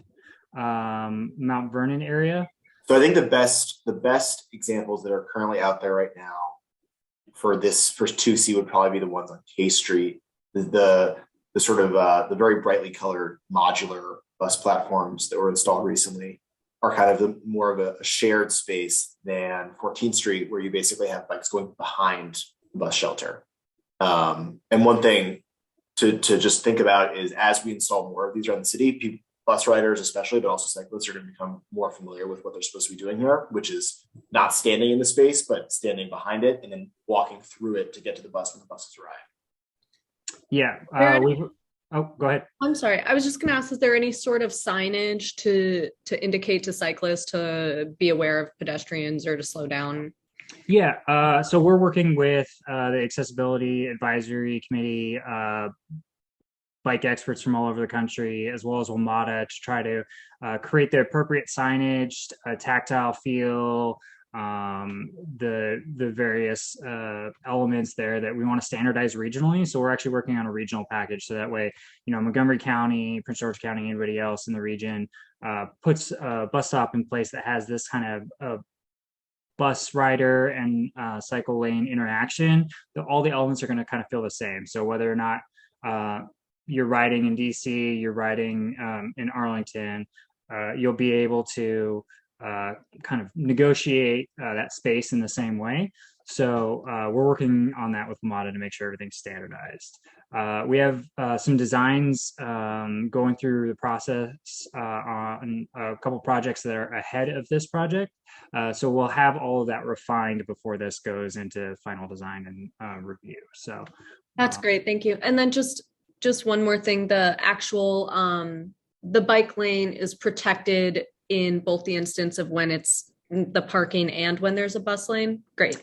Yeah, it's you can kind of see it in this, and I'll zoom in a little bit. You can see there's a little bit of a gap between, and that's an area where we'll have space to put down the various types of protected standard products. So the precast concrete with the flex post marking to make sure that everybody can see that there is physical separation there.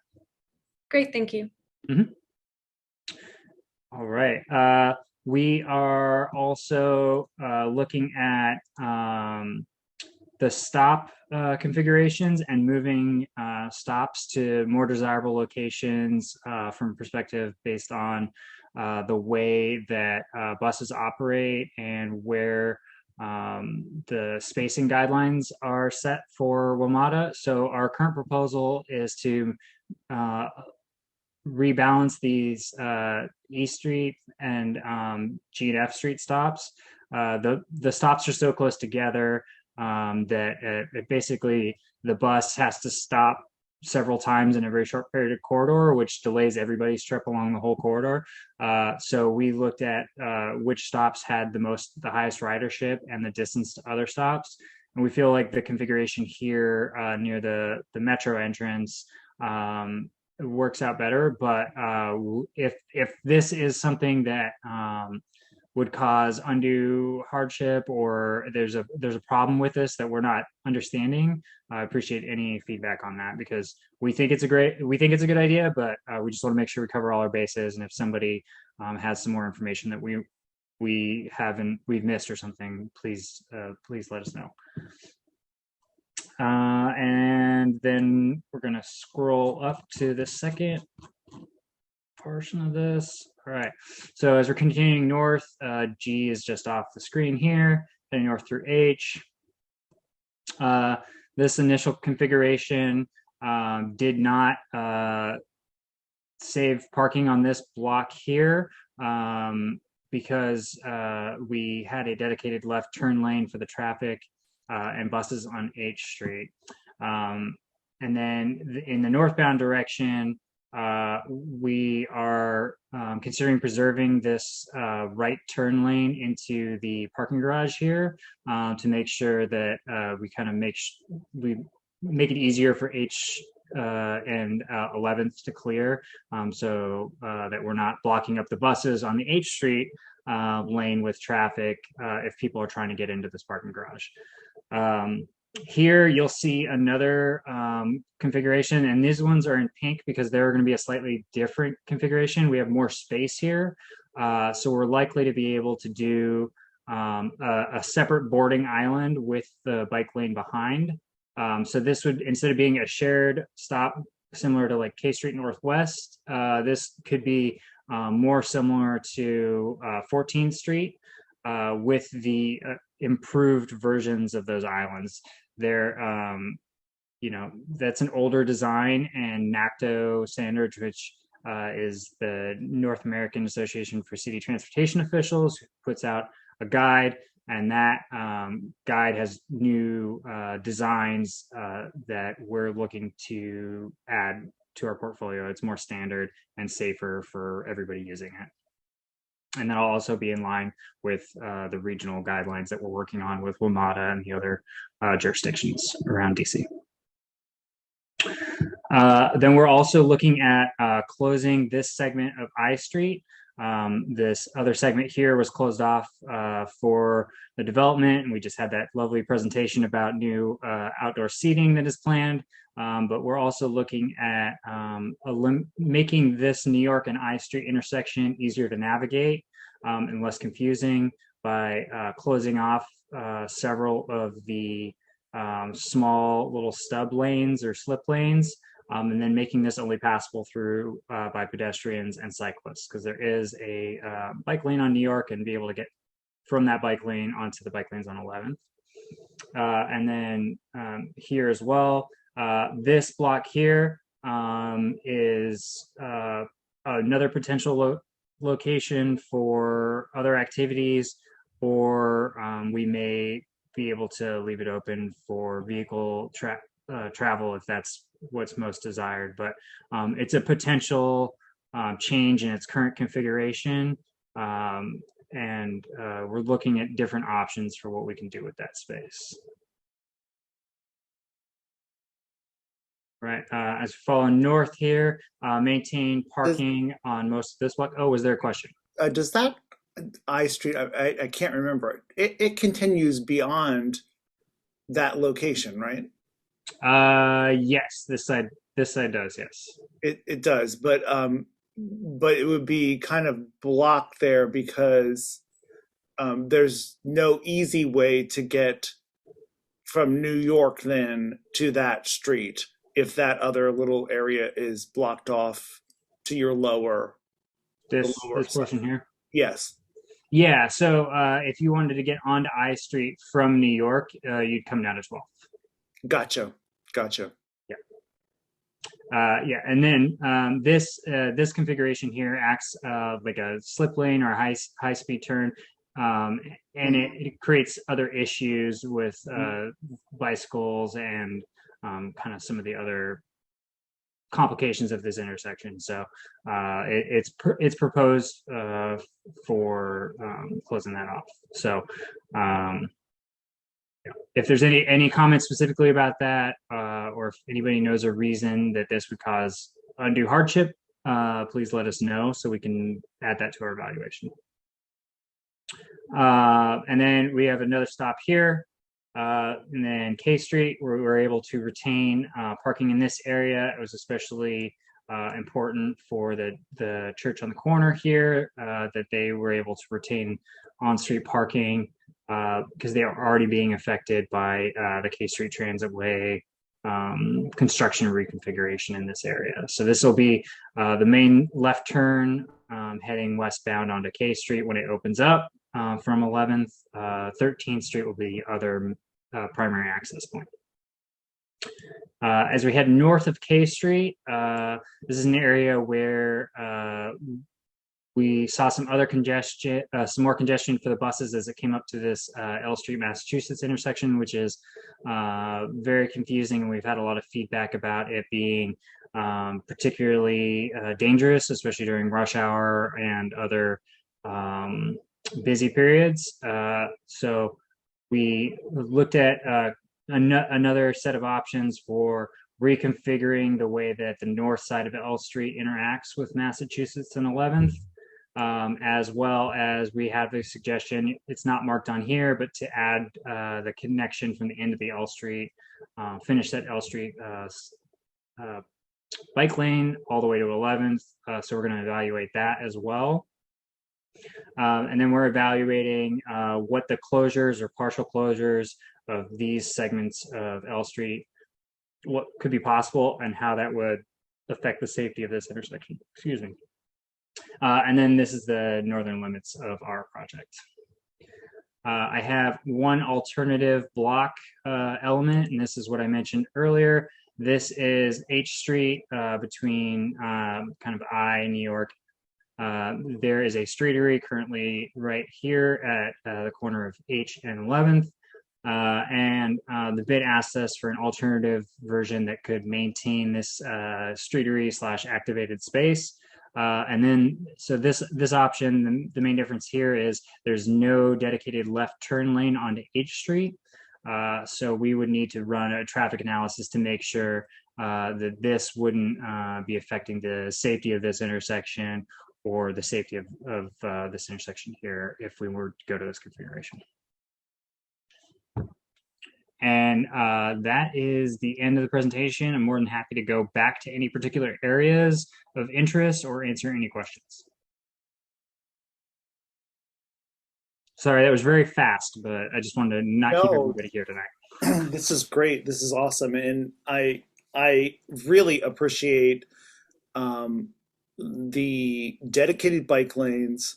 And I also appreciate the discussion with the church with parking and restaurants with accommodation of the streeteries. I think that's really important as projects move forward, especially the streetery situation. I imagine that's here to stay for who knows how long, and we definitely do not want to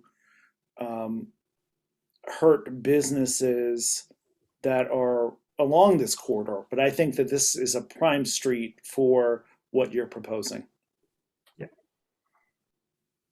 Yeah, and thank you for explaining the standardization of kind of how these are being done across the community area. That's great.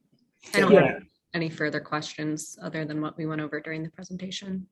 Great. Yeah, the bus priority program at DDOT is fairly new, so it's just kind of as we get out there and talk about more of our projects, you'll see a lot of very standard elements across it, so that whether or not we have any more in this ANC, future configurations of the ANC as the wards and ANCs are changing, or if you're interested in attending any of our other presentations throughout the city as we work on more projects.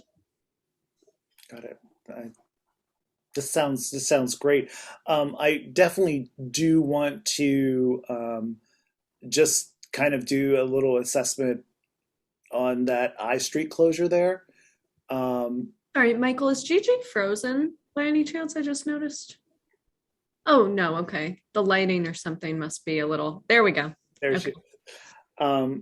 Just to see how that may impact folks there. But yeah, that little place that you've closed on both sides of New York, yes, those little things are dangerous as you're crossing New York.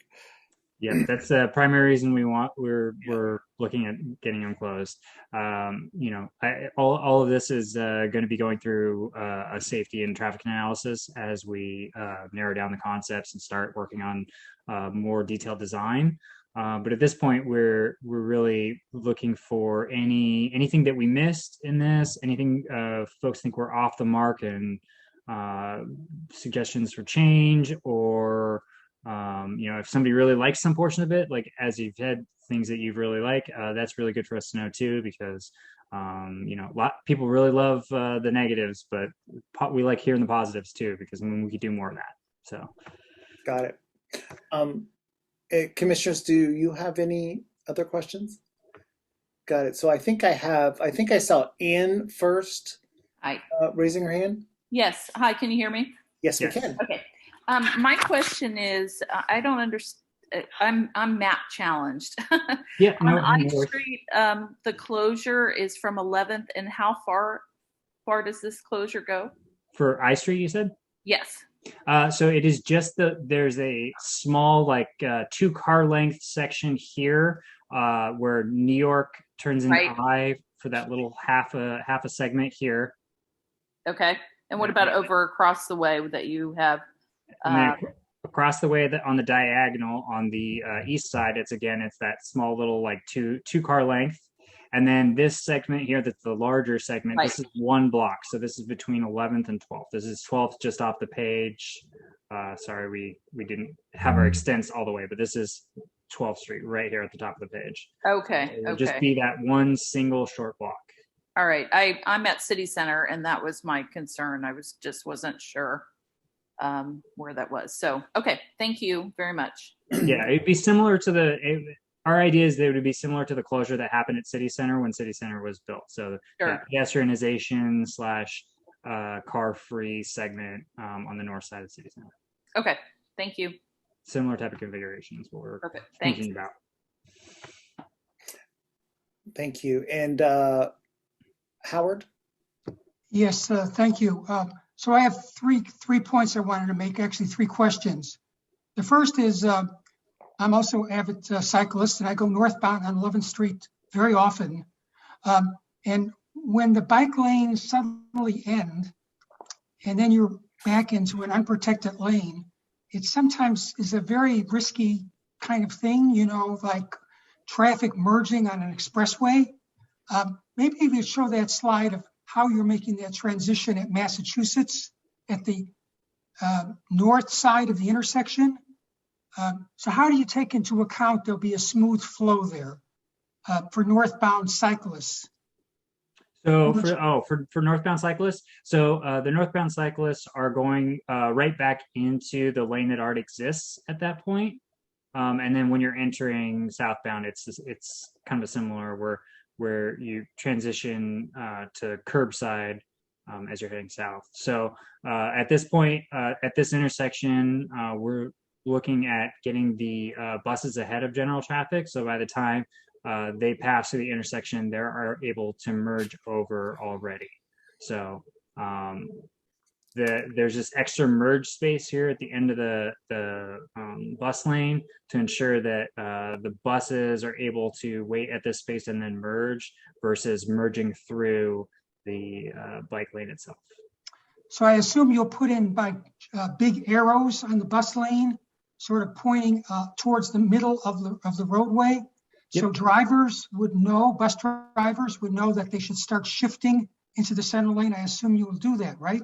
Yep. Yeah. The detail on this plan isn't quite to that level, but yeah, there will be the traditional markings that this is the end of the bus lane, the arrows saying that there's an end of the lane configuration, as well as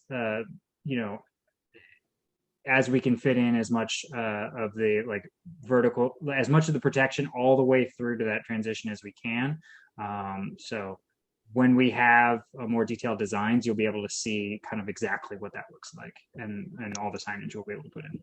Thank you. The other 2 points I wanted to make, there are 2 hotels that would be directly affected by this project. And we that live downtown, we appreciate the business that these hotels bring the out-of-towners, using our restaurants and helping buy goods and services. So I'm thinking first that I Street, where I Street and New York come together, that's the Embassy Suites, which actually was delivered. It's at it's right there at 10th, between 10th and 11th part. It's sort of, that's the Embassy Suites. It takes up the whole block. And I think they have an alleyway there where there's a garage, and they use that for valet parking and et cetera. So I would assume you're in consultation with the Embassy Suites. That would be a big shift for them if I Street was shut down on the south side of their property. Yeah, right there. I think it's worth running this past them so they're not blindsided, because they really helped turn around the neighborhood. They were the first big hotel. It was delivered in 2005, and it made a huge shift in this part of the downtown area. And I also say the same thing about at L Street, at L in Massachusetts, also the area you proposed, and that's the Morrison Inn, historic inn. And where your cursor is, they also spent a lot of money renovating that property. It was a Buddhist church, actually, a Buddhist temple, and they incorporated into the hotel. And they're sort of a boutique following for the Morrison Inn, but also it would restrict movement in front of their hotel to the side. So I assume you'll be in touch with them, right?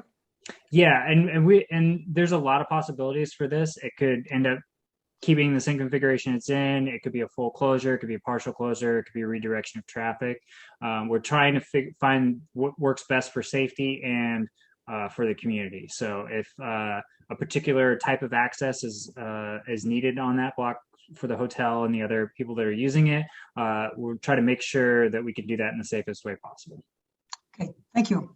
Appreciate that. Thank you. Really, really great points, Howard. And I didn't even think about the Embassy Suites there. They also have a back end parking situation there, where they back in to kind of unload, or they valet cars from that space. It's like a cut in the curb there as well. So that's something to consider. But you said you were going to send these plans? Yep, we'll send these plans in this presentation, and then it'll be posted on our website probably next week, depending how quickly we can get our website updated. Got it. That would be great. And then I think Andrew's going to share the specific website for this project in the chat. Awesome. Oh, I think he has already maybe done that. So I shared the Google form, Google form, which you can use to provide feedback on any project. I will also share the website for this project specifically. Great, thank you. So any other questions for DDOT? Thanks so much for such a really thorough presentation and your concepts here. I think this looks like it's really going in the right direction. Yeah, and then just on a closing note, Move DC has been approved, and I just wanted to reiterate as a closing note that our goal is to achieve 75% of all commute trips by non-auto modes by 2032, and that is one of the primary reasons that Bus Priority became such a big program in the last year or so. So we're really working on this number, this first bullet on the left side, or this first picture. But if you're not able to access the stops, which is a lot of walking and other mobility devices, and we have a lot of corridors that interact with bikes. So a lot of our projects are meshed right in with all three of these modes. So. And then I think Andrew already put the Google form in the chat. This is our email, which you can comment any of the Bus Priority projects, and then the form is updated every time there's a new project added. It's an option to select in our form. You can give us a call if it's after hours. You can leave a voicemail on here, and we'll listen to that and get back to you if that's what you desire. And then construction is scheduled for FY 2023. Thank you so very much. And that is all for us. Sorry for anybody that was really expecting to discuss the H Street project. Sorry. I will let Springworth know that there is interest in that, and she can get a hold of you when they're on their timeline for when they have their next round of designs complete. Got it. And I may have totally just read that completely wrong. But okay. Thank you for that. I really appreciate you being here and providing that information to us tonight. It's great. All right. And I'll be sure to, distribute this to folks as well, and so that they can see it on your website once it's up and live there, and make sure that people are able to respond. All right, great. Everybody have a great evening. Thanks so much. Bye. Thank you. Thank you.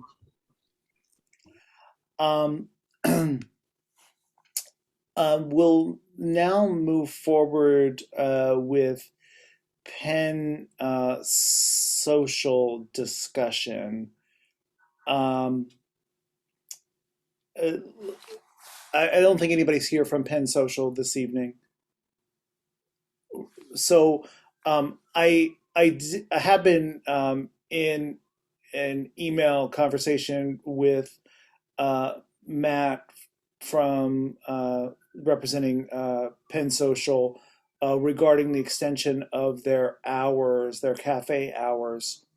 And they moved up the hours or made the hours earlier, starting at 6 a.m. to midnight.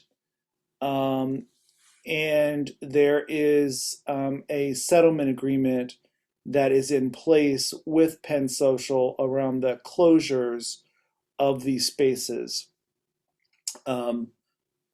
Matt is informing me that the settlement agreement only is related to the ABRA, the service of alcohol in those spaces, which I do not believe is the case. And I think we need to check in with ABRA just to ensure that that is in fact the case. And this all transpired starting like 5:30 tonight or 5 o'clock tonight. So I didn't get a chance to do any follow-up with ABRA.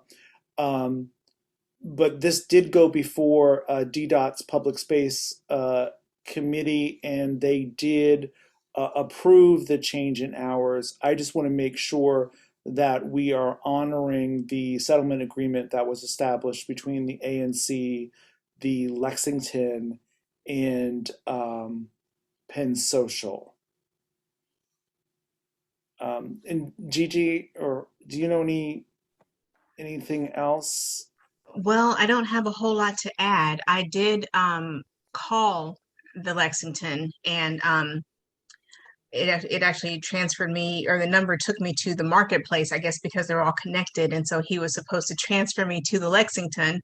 And so long story short, I finally got the phone number and I called it, but no one picked up. So I left a message, and I thought someone would call me back, but no one has. Got it. So I'll forward these emails that I've been exchanging with Matt on, and we'll just figure this out before the next. And a quick question, since they already approved it anyway, if we were to discover, say, tomorrow or a week from now, there is an issue in a prior made agreement, we could still raise that. Oh, yes. Just the same as, we could today. So Yeah. that doesn't seem like an issue to me. I think that's a great idea. Yeah, we'll follow up and then see, and I would assume we'll know by next meeting if there's any issues based on that. Yeah, and I just want to more thoroughly read Matt's explanation to make sure that I got what he said. I was trying to, juggle that with preparing. Yeah, I'll review it as well. And I don't know if you have handy the agreement. If not, I could figure out how to find it. But if you have it and want to send it, I'm happy to look at those as well. Yeah, we have both that we'll send over to you. Absolutely. Okay. Do we have anybody from RPM Restaurant LLC with us?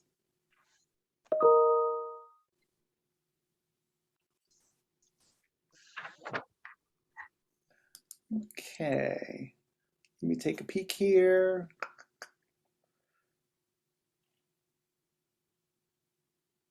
No one is on with us.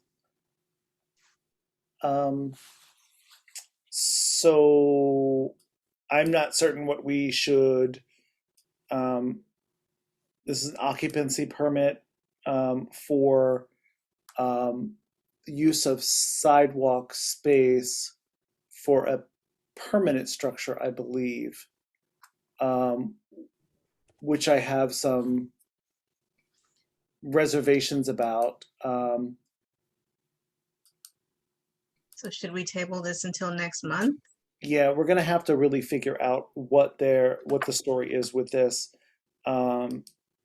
If there is a challenge, if there is I know there's a deadline associated with this, I will flag it and have this group come back with us at the next meeting. Yeah, and I'm realizing now, did you happen to make contact with them since our last meeting to request they specifically come to this meeting? Yes, I did. Okay. Just wanted to check. Yeah. Okay. Yeah. So, okay. We did look at this a bit last meeting, right? And we Yeah. were concerned that it was kind of taking up the sidewalk and there were some other issues. Am I thinking of the right one? Yes, Yeah. yes, exactly. That this was, and it was also a permanent structure that they were considering on the sidewalk. So it is kind of an area that is Small. Yes. Narrow. Yeah. Narrow. Yeah. Thank you. Yes, exactly. Anybody from, so we're tabling that for the next meeting. Okay, got it. Sorry. Moving on, the installation of ballards at the crosswalk of I Street at City Center. Anybody on from City Center? I can tell you what I believe is the situation here that I've gotten from Mr. Lowry.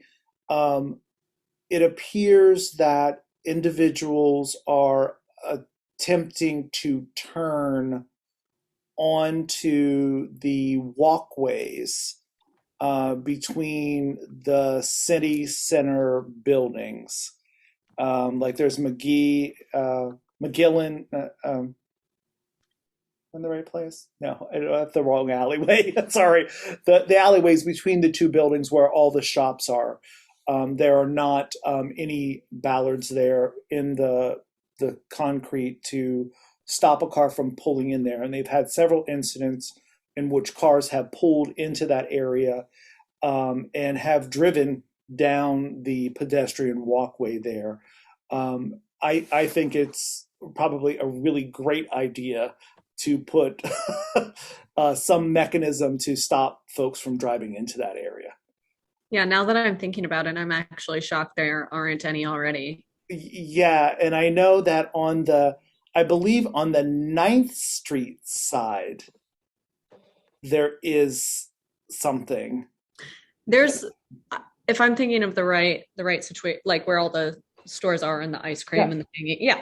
There's one space that has the how do you say it, bollards that has those. I know because bikes could go through it, and so it's like this way's the road, and it definitely has some, and it's a much wider space. But I assume this is talking about kind of the crisscross through the shops. And now that I'm thinking of like where the art installation on the walls are. And yeah, I guess there aren't any there. There's a sidewalk you would have to go over, I think, but no, that's not where that's not where the TV screens are. Oh, not where the TV screens are. No, it's on 10th and I. Okay. Yeah, regardless, I mean, I think that sounds probably like a good situation if cars are driving into it. Right. And I think that is kind of we need to make sure that we're able to block that off from cars going down there. Yeah, as someone who has a very tiny car and has, and coming from Italy, has mistaken sidewalks for streets. I'm just saying. Yeah, let's get those up before Gigi drives in. Okay, so do we? Yeah, that may or may not have happened. That may or may not have happened. I love that. Okay, so I would like to move that we send a letter of support for the installation of these ballards at the crosswalk, or for them to at least explore it with DDOT and DCRA. Yeah, seconded. Awesome. And all in favor? Awesome. Terrific. And finally on our agenda this evening is the continuation of our virtual meetings. We did receive word that we are able to continue with our virtual meetings through May right now. And most likely by the end of February, we'll be able to continue through the end of September based on legislation.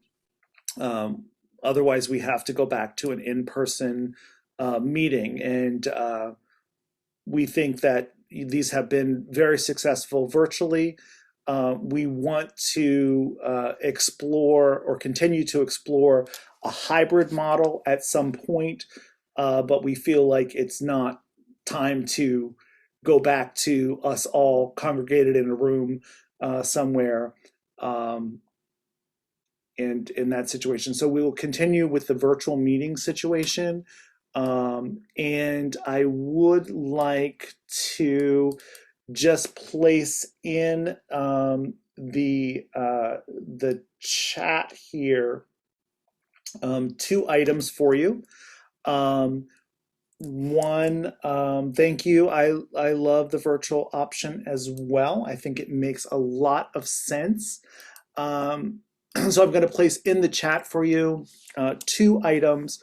One is the downtown business bid is holding a virtual meeting related to the public spaces downtown and the parks. I'll click here to register, did not come through. Interesting. And can I make one more point on the virtual option? Just please. for I saw Jennifer's comment, and it reminded me that we're interested in reevaluating at the point that we're not doing full virtual, trying to continue a virtual option. And I know we have said that at multiple meetings now, but just a reminder that we are hoping that even if we go back to in person, to have like a dual model to expand the access to the meetings. We just have to figure out what that'll look like, but that's our goal, if I understand correctly. That is absolutely correct. We want to make sure that the virtual option exists for people to connect. So I have placed in the box the information related to the downtown bid and access to that. And it is a public forum they're holding, talking about the master parks plan. I encourage you to join that. They're really looking to describe how we can use green spaces downtown better, and the results of that survey. I'm currently serving on that committee with the downtown bid. I would also like to post in here information regarding the National Symphony. They are doing some free concerts, tours free concerts at Howard University, and there's some information related to that, a digital flyer, Facebook event for individuals to join that those concerts if you have interest in doing so. Any other new business or any other things that we should be putting on our agenda in the future?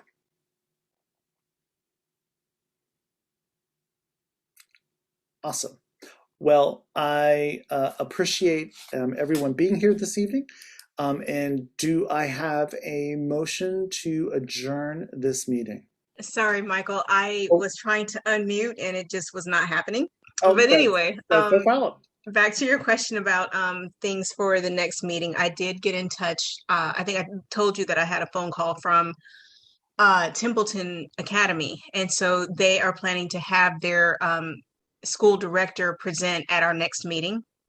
So she will be on the agenda just to introduce themselves to the neighborhood.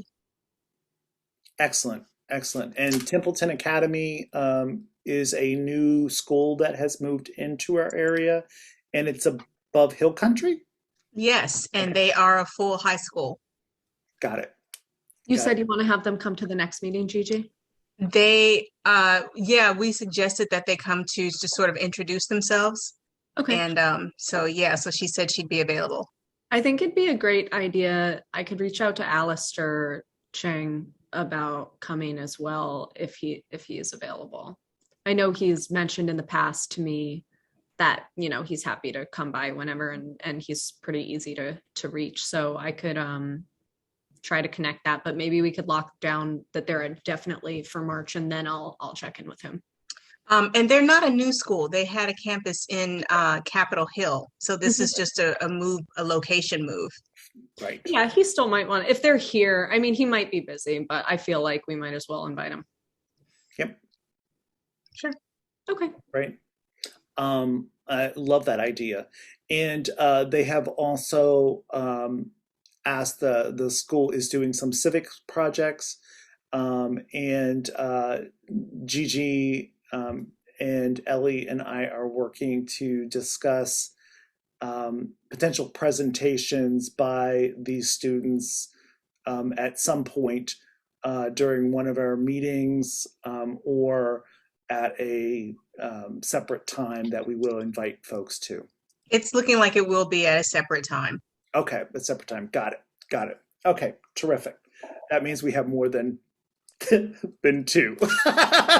Yes. Great, awesome. And thank you for that, and thank you for getting in touch with them and making sure that happens. Anything else? Awesome. Well, do I have a motion to adjourn our meeting? Motion to adjourn. Second. Well, I won't wait that long for someone All else. in favor? Awesome. Thank you all so very much, and we'll see you on March 8th at 6 p.m. And we'll send the announcements out shortly to you